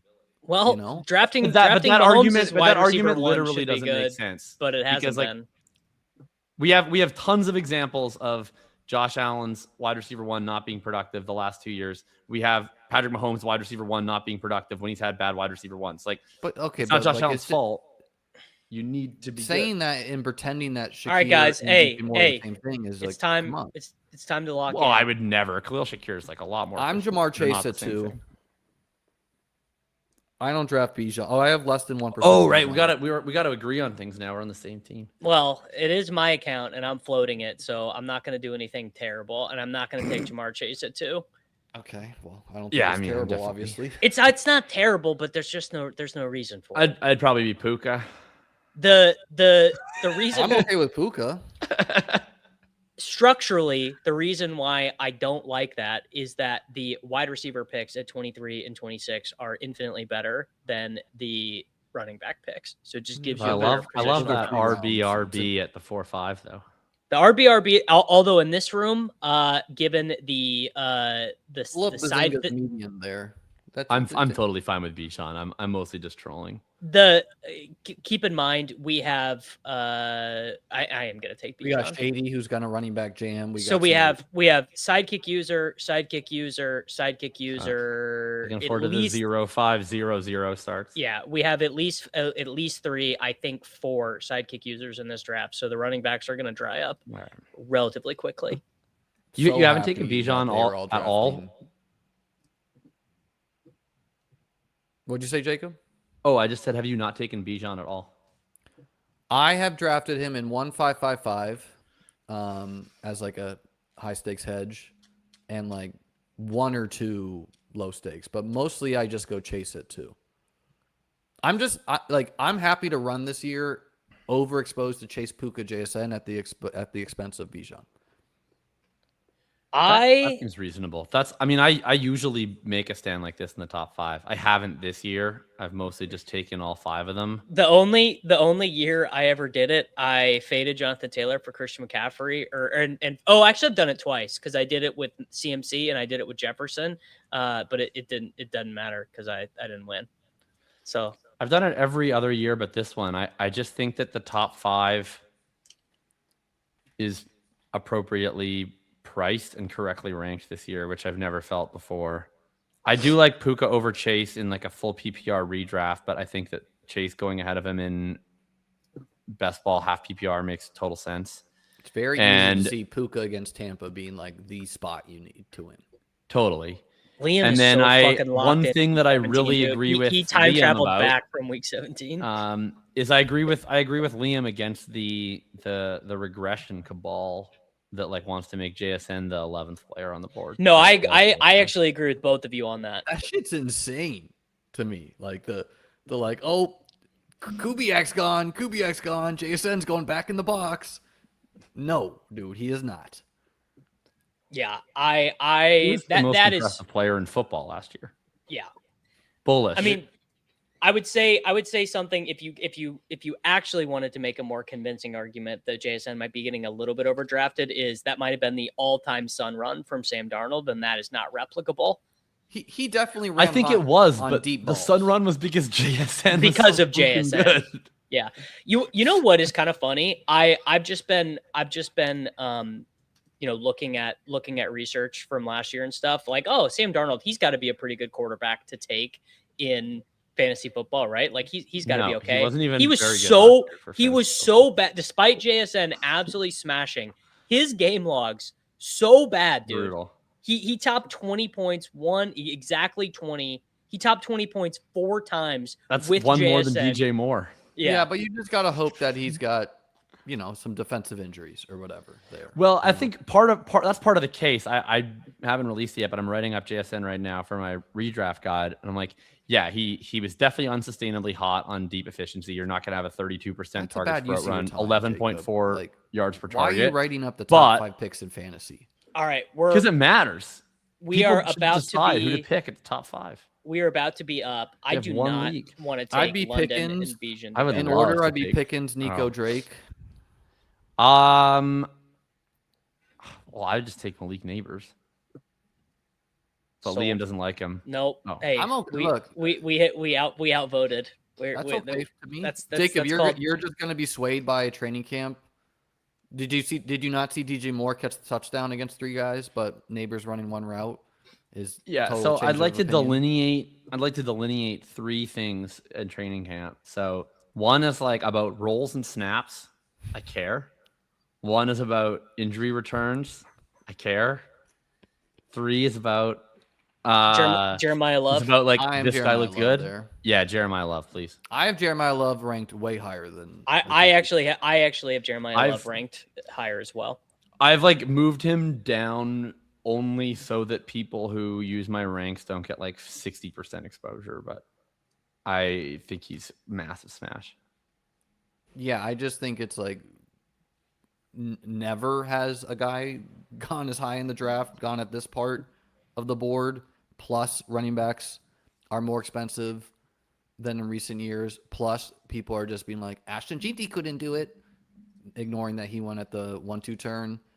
Schedule's hard, but it does not end hard. That playoff schedule is pretty juicy.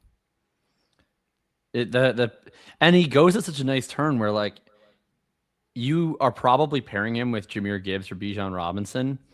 So if you need to get a slightly under projecting player into a really, really weak playoff schedule, what better way to do it than Jahmyr Gibbs will get me there by scoring 27 points per game. Yeah, on DK, I got him at the 12-hole 3-4 turn yesterday. Oh man, it's like okay.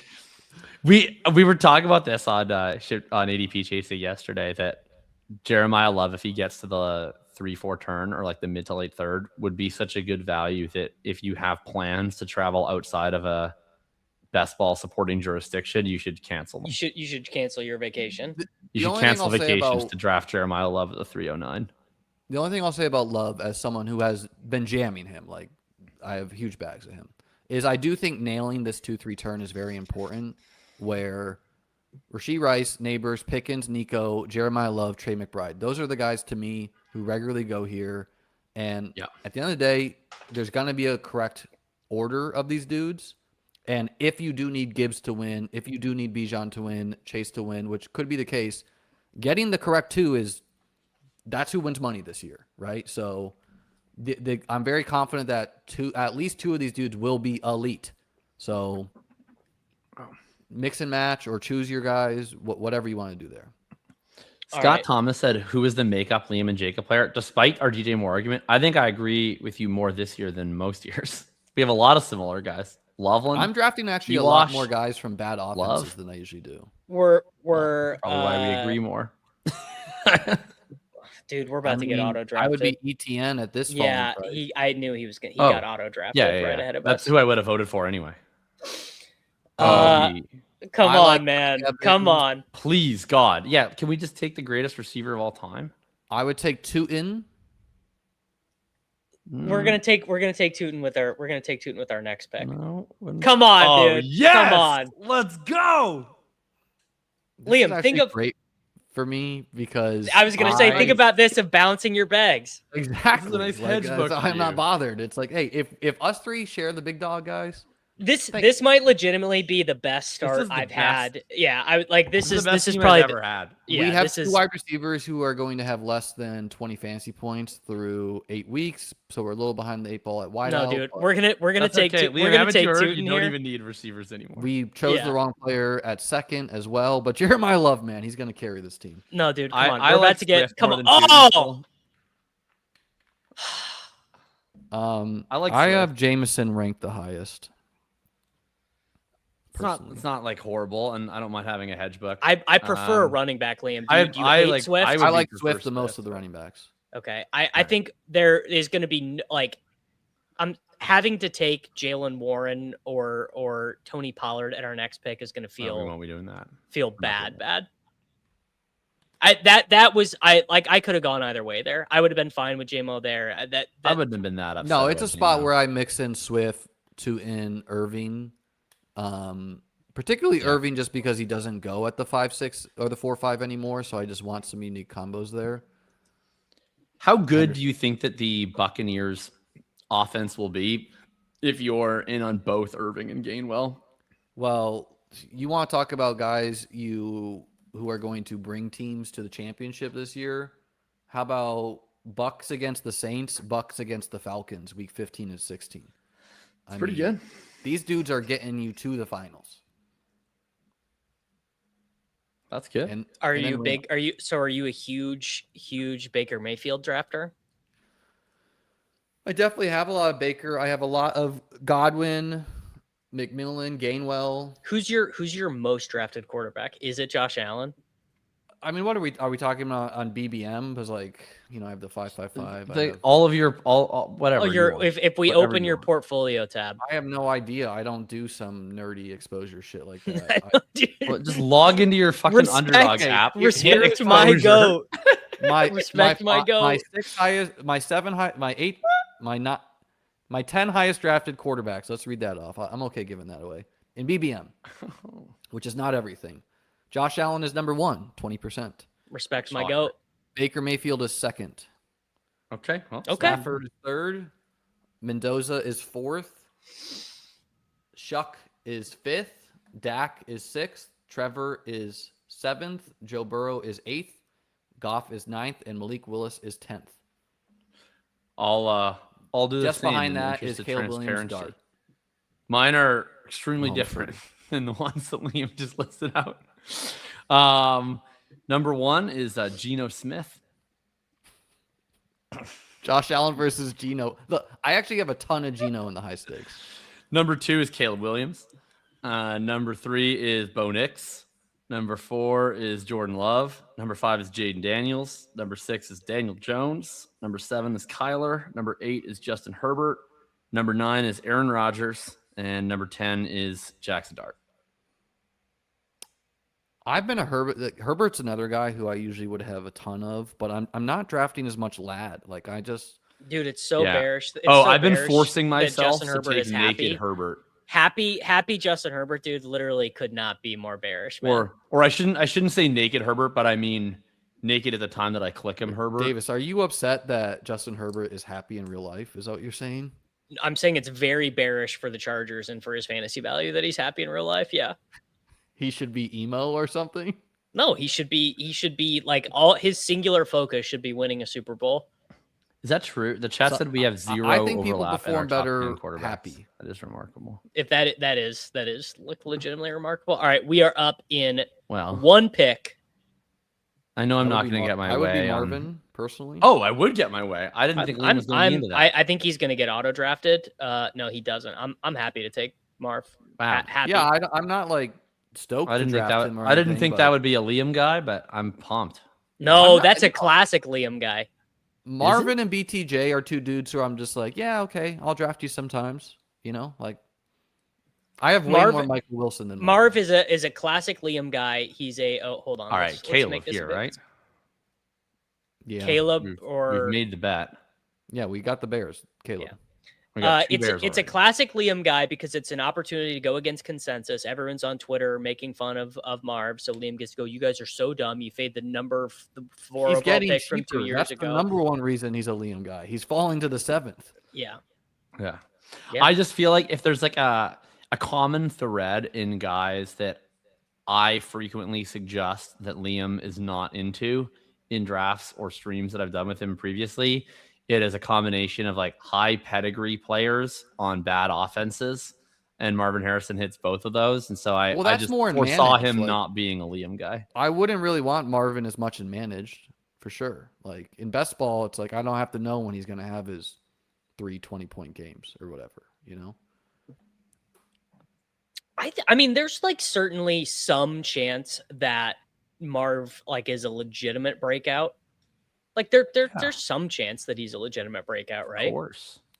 Yes, of course. Yeah, there there is. definitely is. I wouldn't draft So much of him. so if he's a legitimate breakout, then you're like not playing the when does he get 20 points game. You're just like, he's a good player. QJ Correct. over Marv is egregious. Agreed. Agreed. QJ, the whole concept of the QJ price is one of the most bizarre have things I've ever The seen. only QJ team I have, I think, is in the FFPC main event. I took QJ in like the 13th round because he was randomly there. I've also never seen a hype train like this where, like, can you remember another example of a player moving up 30 spots without a significant injury to a teammate, a signing or trade, No, I have no analog. or to them this. being like a rookie? You know another game I don't like for week 17? Chargers Chiefs. It's like kind of like a 2017. Well, the Chiefs. Yeah, are dude. anemic. Yeah, Mahomes is washed, dude. Wash King. Oh, this I want to hear. Are you in the Chiefs passing game? I draft Rashee Rice because there were times last year that I thought would be going like 7th overall in the draft. I draft some. I'm not like jamming the Chiefs by any means, but I draft some of them. Like Can't draft the Chiefs, dude. They're cooked, man. It's Denver's division though, man. I'm Come not on. making it my identity to draft Yeah. the Chiefs. Like No, people you shouldn't, dude. They're terrible. But Dude, Mahomes. Do you guys see? You know he has a losing record against Bo Nix. one of the worst things the market has Broncos done division. in the past, Yeah, it is. like It 7 literally years is consistently putting every single Chief player in the 5th round and higher. This is the first year they really haven't done that. Yeah, no evidence to suggest that any Chiefs player could have been good for fantasy. It's crazy, dude. Crazy. They've been silent to loud killers for the recent years. Of course, this year they're cheaper. So I draft some Worthy. I draft some Kelsey. Yeah. I draft some Ken. I like Ken Walker more than like Saquon. Oh, I love Ken Walker this year and every year, but especially this year. I know you love Ken Walker, but it is it's easy to see it going bad.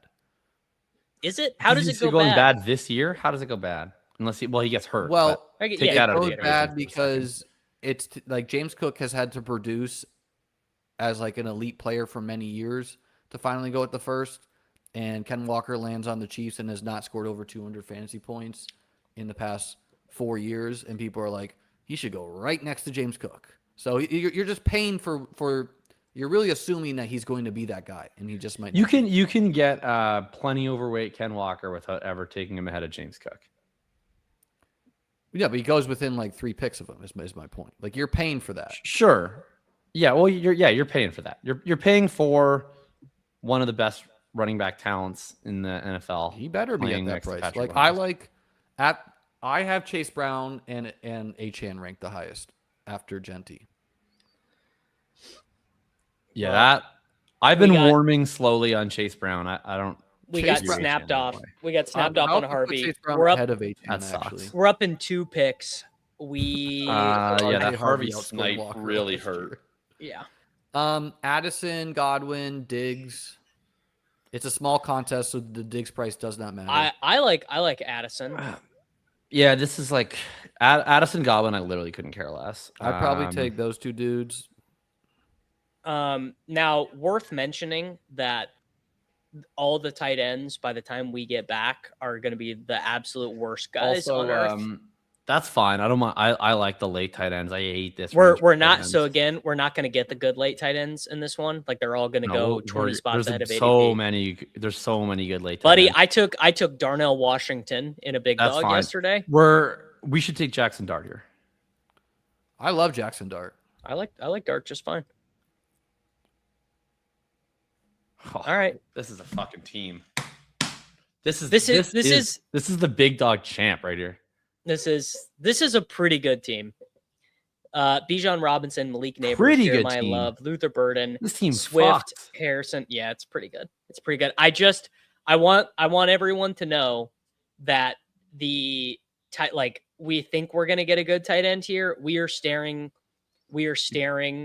down the barrel of a AJ Barner, Darnell Washington, Eli Raridan. I can't tell you how perfectly content I would be with a tight end room. Can you highlight this Tony comment because it's just brain dead? Gunnar Helm, David DJ Njoku. Moore was going way higher. He's going in the 5th round. You're not. He's not like a 2nd round pick because he's Josh Allen's wide receiver 1. You know. Yeah, that's actually been what has pissed me off about the DJ Moore thing is that his price is not quite He's low cheap enough that you should be worried about fading. Well, no, it's what it is he's not quite cheap enough that I get to do my favorite thing in the world, which is to like go full pivot on a player that I've always hated and then try to play it perfectly. Like if he was going mid 6th, I'd actually be very in on him, but he's not. But he's also year not after year. so That's like egregiously I do this expensive. too, Jacob. Where it's like if a player was a half round cheaper, I would have way more of them, and that's probably like one of the worst things we do. Where it's like, Well, if but it's there's true, a you would literal have, like, opportunity cost. 18%. It's not like at a No, half I round. wouldn't have It's like, oh, you should 18%. have some of him. well, but you know? then I'd have to have less of other guys I like more. Is there a good reason to you guys Jackson Dart does not go amongst Caleb, Herbert, Trevor, Dak? Yeah. There's No, reason to there's not. believe that the offense is worse, and there's reason to believe that he might run less. However, he trailed only Josh Allen in fantasy points per game amongst quarterbacks last year. Why would he run less? Just because Harbaugh like tackles him? Well, theoretically, based on the reporting we were getting at the time was that part of the reason that Daboll was fired was because he kept calling Jackson Dart designed runs. That was the reporting we heard was that part of the reason he was my goat, Brian. there was part of the reason that he was relieved of his duties was because basically the team was saying you are treating Jackson Dart's health with a lack of care and trying to use his body to save your job. Well, and I thank him for that. Hey, Jackson Dart was my most drafted quarterback last year, so I thank him for that as well. I'm providing the market-based. I don't agree with it, but I'm providing the market-based argument. Also, definitely some chance that the Giants are kind of brutal. Like, there's definitely a chance the Giants are kind of brutal. Yeah, Does that pretty play strong into your chance, Nabers but opinion or no? Well, Nabers, I actually think Nabers being healthy and back earlier than expected is a pretty good counter argument to the Giants being brutal. well, this is an interesting thing about the Nabers price is that very, very early when Nabers was going round 2, Dart was going in like round 8, round 7 even. And then we got all the bearish news on Nabers, pushed him down. It also pushed Dart down. Now we get the bullish news on Nabers. He comes back up. Why has Dart not come back up? I think it's because like what this Max guy said. Like Dart's a smash, but he's the worst player I've ever seen at protecting himself. Like I think that's the casual take is like And look, they were right about Jaden Daniels, so they got us This last year. How about This is a I tricky. would This take is a tricky Kincaid spot. here. You like Kincaid over Kittle? I do. I don't draft much. I Kittle. guess that's not that surprising. Well, Kittle's gone now. Jacoby Myers, I like as well. I don't hate him. I don't love him, but that's a decent price. I also like Romeo Dobbs. Kelsey? Yeah. Kelsey over Kincaid is just wrong. Oh, Like, there we go. I have him ranked Well, similar. He's gonna run. He's gonna run literally. I clicked the 300 more button. reps. You guys saw me click the button. Okay, we did get him. I literally clicked the button and it barred out. Like he might. How many routes more do you think he will run than Dalton Kincaid? Like literally 250? probably two. I was gonna say 200. Yeah. The only way the DJ All right, Moore- we are back up. We are back up. We can continue this argument in a second. We can take Kincaid if you want Kincaid. I would. this guy. Oh, he went. He went. Oh, he did. Dobbs, I don't really like Likely, but I would entertain him because we have No, better- I would say Dobbs. I don't like Likely either, but it's fine stacked. So I'd be Likely or yeah, if you like Dobbs, that's fine. I like Shakir more, but that's fine. Yeah, Liam hates Shakir. That's fine. I don't think I've drafted him much in Underdog at all. I do think that Kelsey is definitely a better pick than Kincaid. But taking all Homer nonsense out of it, he just is so I hate both of your teams and I pretty equally, but I draft Kelsey, but I don't feel great about it. Like I'm hoping he falls in the end zone 6 times.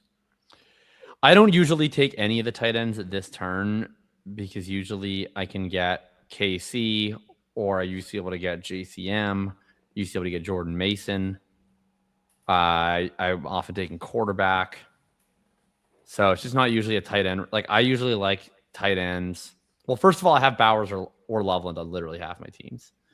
But then if I don't have one of them, I'm usually taking my tight end one at like Jawan Johnson. I build teams like that. I really actually do like this tight end range. I'm very confident that someone. I don't like Likely, and I don't. I mean, to me, Jake Ferguson is one of the guys. Or something like one. Jake Ferguson seems like kind of a bad pick to me. I like Ferguson. I like Goddard. I like Kincaid. I don't hate those guys. I just don't find them to be materially better than the Chig, Strange, Johnson group. I think it's quite realistic that Kincaid, healthiest offseason he's had in a long time. How does it go bad for DJ Moore? One way it goes bad is if Dalton Kincaid is just 85% of the routes. Liam, I completely. Everyone agrees with you on Kincaid. We disagree with you on the likelihood of the knee allowing for those routes. Well, I disagree on multiple counts. The biggest one is I don't think the knee. He goes in the 11th round. The biggest thing I disagree on is the fact that the knee is the reason he runs limited routes. I think it's a big part of it. Routes. It's a part of it, but I think that this biggest crunch that the Bills have is that it's difficult to get Khalil Shakir and Dalton Kincaid onto the field together on third down 2-minute drill snaps, because to do so you either need to play Kincaid in line. I gotta highlight a question. You guys didn't hear that Dalton Kincaid skipped 4 vacations he would usually take this offseason?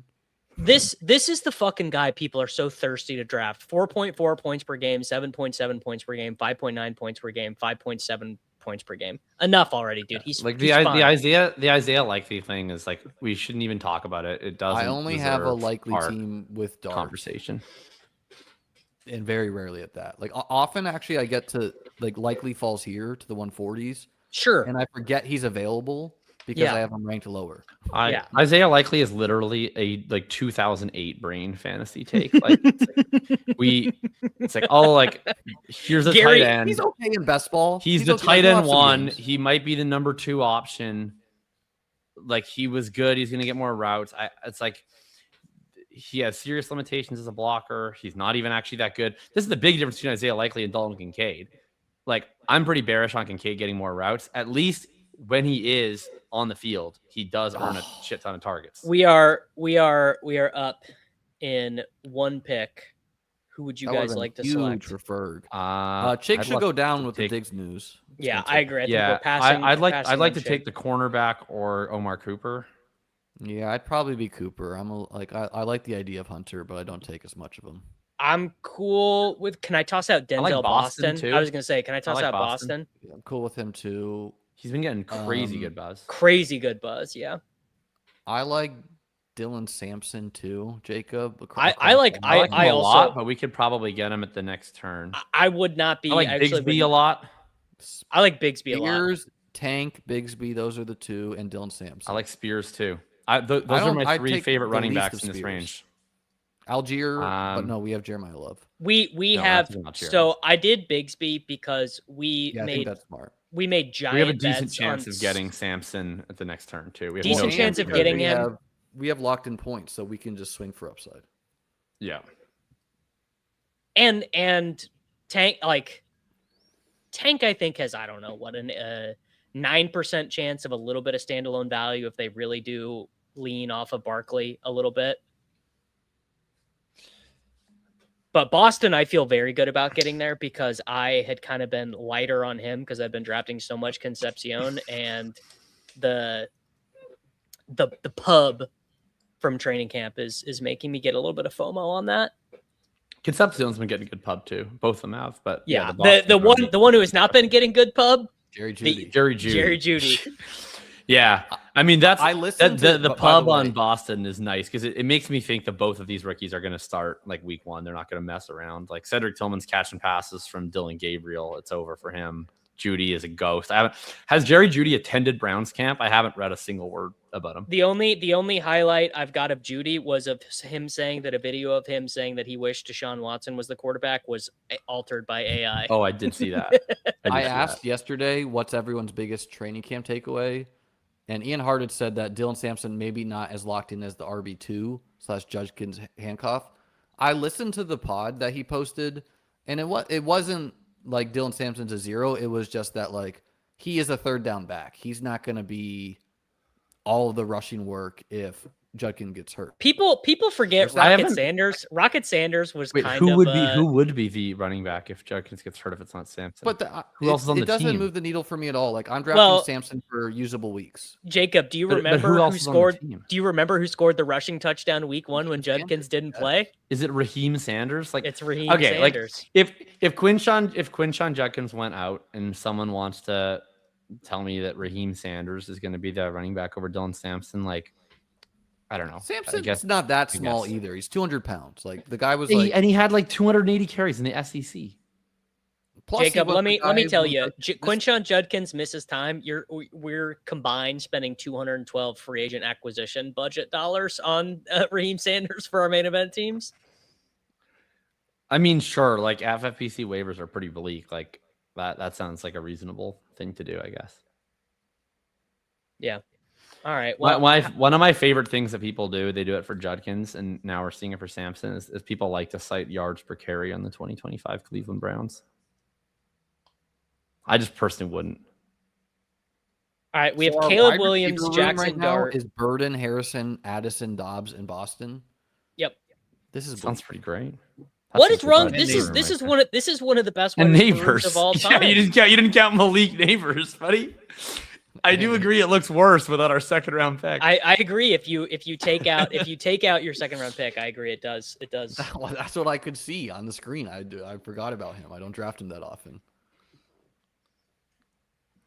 It's of all the people to be out on Nabers, I would have never guessed that my Maybe goat, that Jess should Liam. be a canary in the coal mine for you. I think normally I would be able to, like, with some degree of accuracy, be able to project your takes, and I would have been wrong on that one.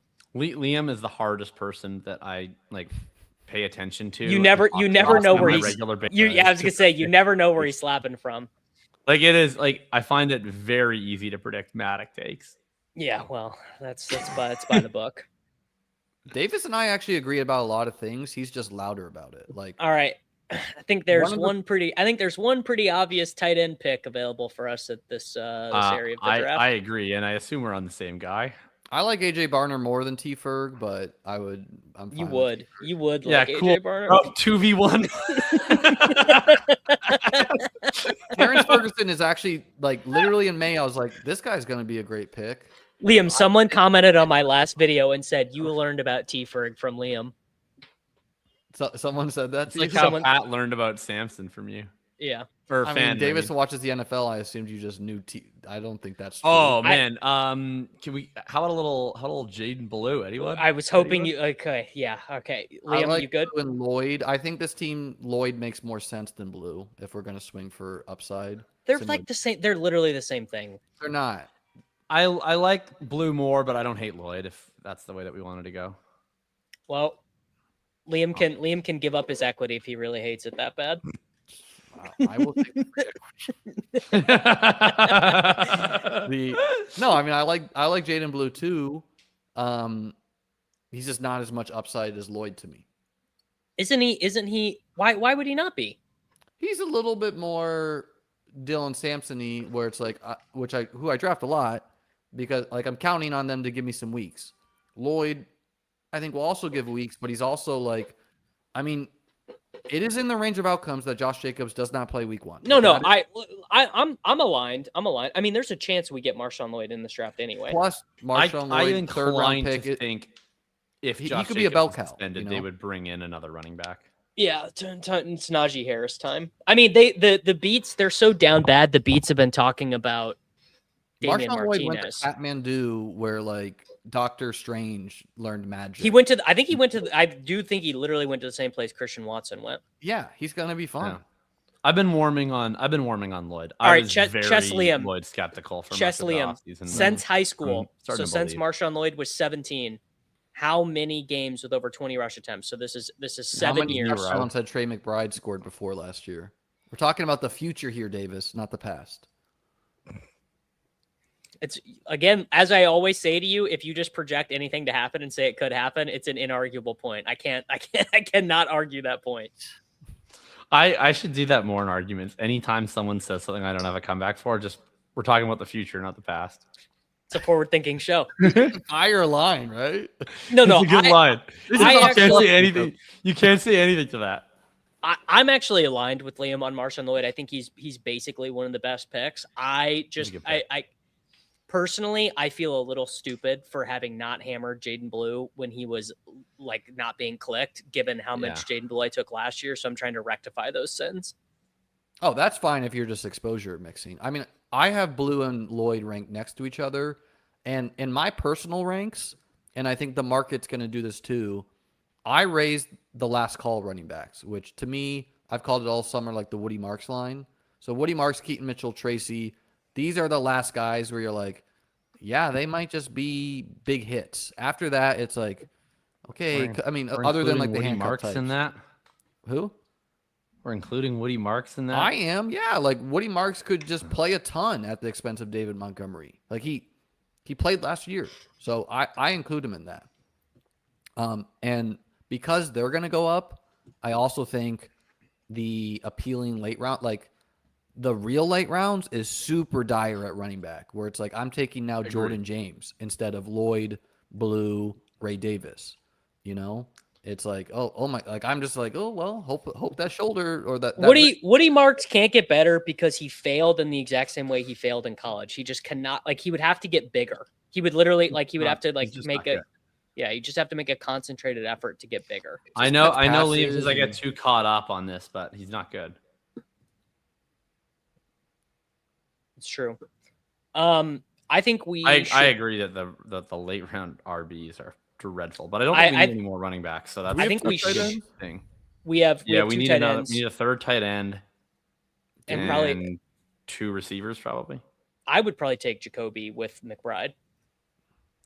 Well, never mind. He's gone. Click the wide receiver tab for me. We should take Freiermuth or Kolar here. I like Kolar or Njoku. I'd be Booty, Malik Washington. No, what the hell? That's a 0. What are you doing?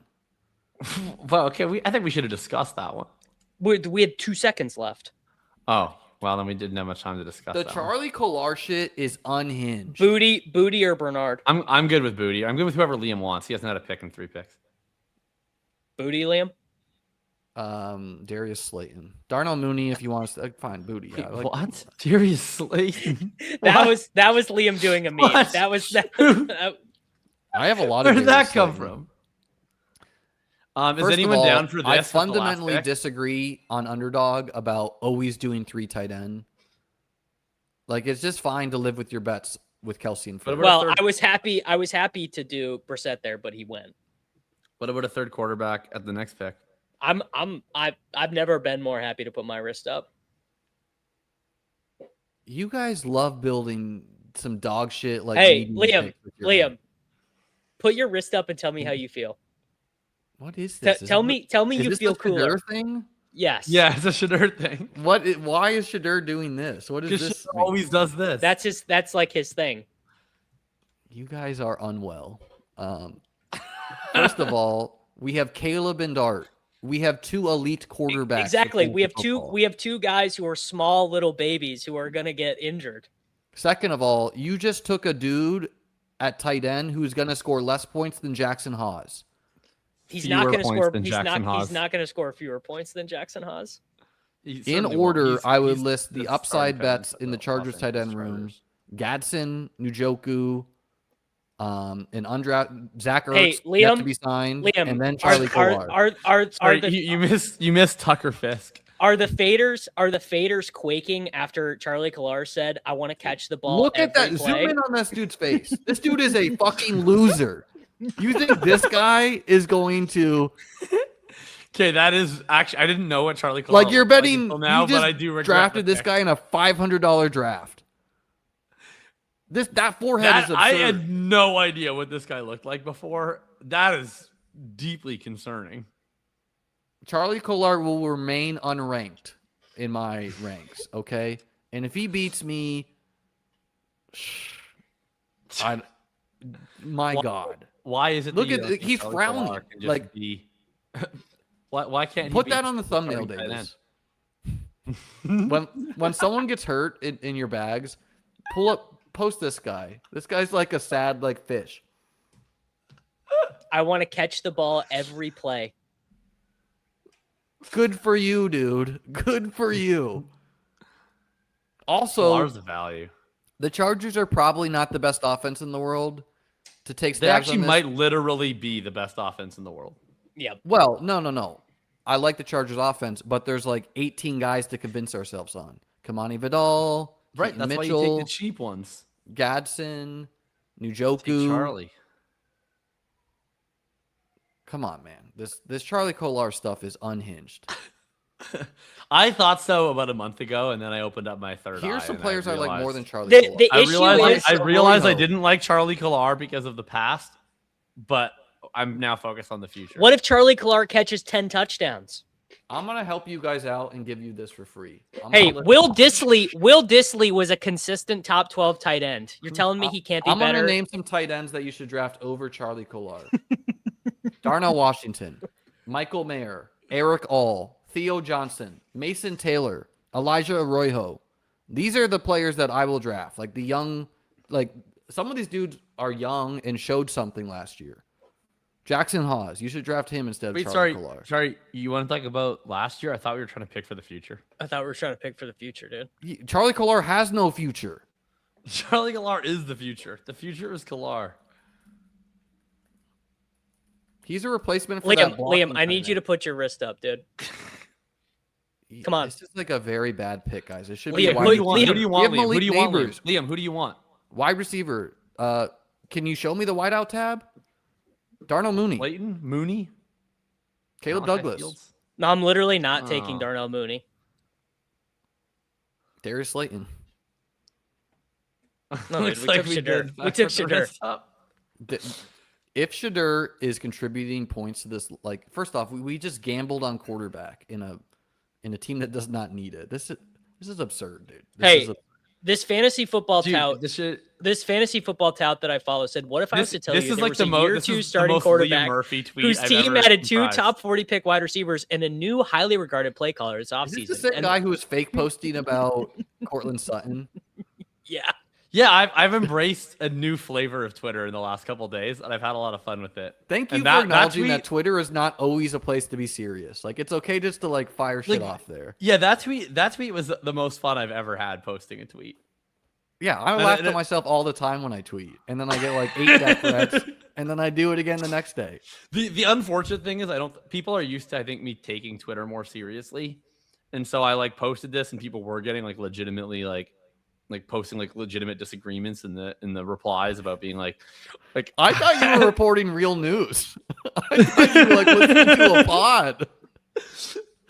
I mean, there's truth in the joke. I do think Shakir is a pretty viable round 18. All right, I got to sauce my guy Ryan. I thought you were. I meant about the Sutton thing, not the Shakir thing. The Sutton thing is not like, no, that's not a report. I mean, the Sutton thing was like purely just there happened to be a blur about Pat Bryant. I've been having a take that's been percolating in my mind, and I decided I'll throw it out there and see what happens. All right, the 8-hole drafter, James Cook and Ryan, Kenneth Walker at I'm 17. Not anyone's hole on stream. Where do you get your ideas? Emeka Egbuka, didn't you hear ADP chasing? Everyone's fading him. Colson Loveland at pick 41. Wow, where do you get your ideas? Wonder if you listen to Liam. DJ Moore at 56. Wow, where do you get your ideas? Brian Thomas Jr. Pick the best Jags wide receiver. Good for you. Trevor Lawrence. I guess you watched the Bills playoff game last year. Blake Corum at 89. You must be someone who follows Mike Quantitative. Kyle Pitts at 104. I guess you read Jeremy Fowler's ESPN article. Baker Mayfield at 113. I guess you just listened to Liam list off his quarterback exposures. Jaden Higgins, anytime you can take Xavier Hutchinson's direct back up, you got to do it. Jalen McMillan, anytime you can take Ted Hurst back up in round 12, you absolutely got to do it. Isaiah Pacheco, who's only being drafted right now because James Conner hasn't been traded for yet. Isaac Tesla, 27 targets on 300 routes last year. Adonai Mitchell, wow, where do you get your ideas? You must watch this YouTube channel. This guy must Sean have my Tucker. ranks. This is a team I would draft. Other than, Malik Washington. Okay, Ryan, in all seriousness, George Kalani is legitimately a worse pick than Shakir Sanders. I need you to George Kalani is a good round 18 fantastic pick. Like, Kalani could be upside. You could argue that George Kalani, what if Dylan Sampson was on the Super Bowl champions but was going to start week 1? Well, like, Kalani's a huge upside swing, and we took 2 dudes who are gonna do nothing for us, and Kolar and Sanders. No, Kolar and Sanders are gonna do a lot for us. But people need to realize that the money is not that serious to Shady. This dude crushes at DFS, so he's just doing shit for fun. He's just trying to have a little fun with Charlie Kolar. He just top clicks his tool. He does. No, this is a fun thing for him. I'm trying to win money at this. This is why I will not draft Charlie Kolar for the troll. You're saying Shady is spending thousands of dollars, like, as part of like yes, because he wins a Millie Maker like 3 times a year. Like people they see that and they're like, oh, genius. They don't realize that this is like fun little side project. I don't like, while that may be true, I don't think that he is intentionally psyoping the world about Charlie Kolar. I don't think he's trying to get his money in bad either. I'm just saying this is a lot more meaningful to my bottom line. Of course, it's hard to win anyway. The thing with Charlie Kolar is that I can't tell if I have actually independently arrived at the idea that he's clickable, or I'm so far deep in the panopticon that I can no longer tell what is truth and what is fiction. No, Davis. If you think a Charlie Kolar is your take, you have lost yourself, dude. You have lost. Not that I think he's my take. Charlie Kolar is the classic, like, I think I'm smarter than everyone, so I'm gonna take Charlie Kolar because other people are taking David Njoku and Gadsden. Ha ha ha! I'm gonna get these 6 points 1 week. Pull up his college ref stats. I'm pulling up his Raz. I know he's got decent Raz. No, Liam. The thing about Kolar is that he was legitimately a receiving tight end in college. So is John Harbaugh just like the worst coach ever? I think there's definitely a possibility. I hope not for this team, because it doesn't invested heavily in the John Harbaugh Nabers, and then he had more Charlie Kolar. This is perhaps the funniest correlation bet of all time. You cannot take Malik Nabers and Charlie Kolar on the same team. That's what I'm saying. You can't be like Keaton Mitchell. It was just Harbaugh. Kolar. It was just he Harbaugh. outproduced Jalen Knoll when they played together. Wow, Jalen Knoll stuck behind Xavier Hutchinson. I wonder if that would ever happen. Charlie again. Kolar and Xavier Hutchinson being the same thing is Yes. The Big the time. quarterback on this team, by the way, is a real fun one. Yeah. You ever heard of this guy, Brock Purdy? If anyone out there can find a Charlie Kolar season-long projection in the books, please enlighten us. This team, by the way, well, we here did this I exact actually same do. bit when I was I do on have Kareem's something show, to but show that you. Iowa State team had so many freaking NFLers and like 6 and 6. I've already bet Wait, what? this. I already Log bet out. this. Log out. Log Nice. out. I'm gonna get so much closing line value on this, brother. Oh, I'm gonna tail this right now. Yeah, here. If anyone wants to tail a guaranteed People forget, week one, I actually did this with Jackson Hawes the week he scored a touchdown. Luther Burden higher than 54.5 receiving yards. Charlie Kolar to score a touchdown in week one.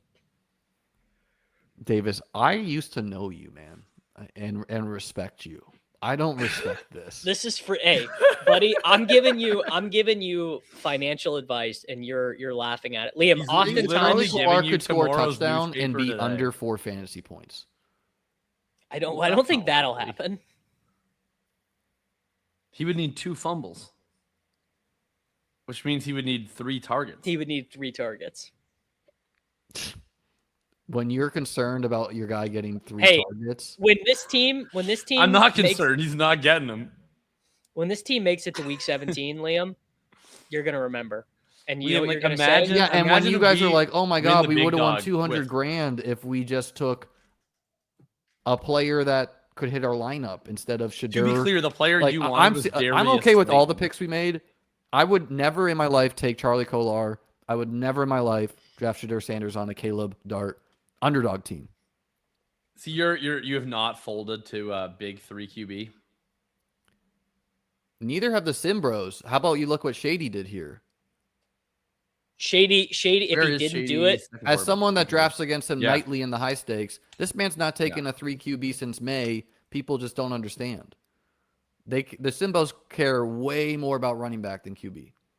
Something that They do really love running back. Charlie Kolar is Mike McDaniel's Joker.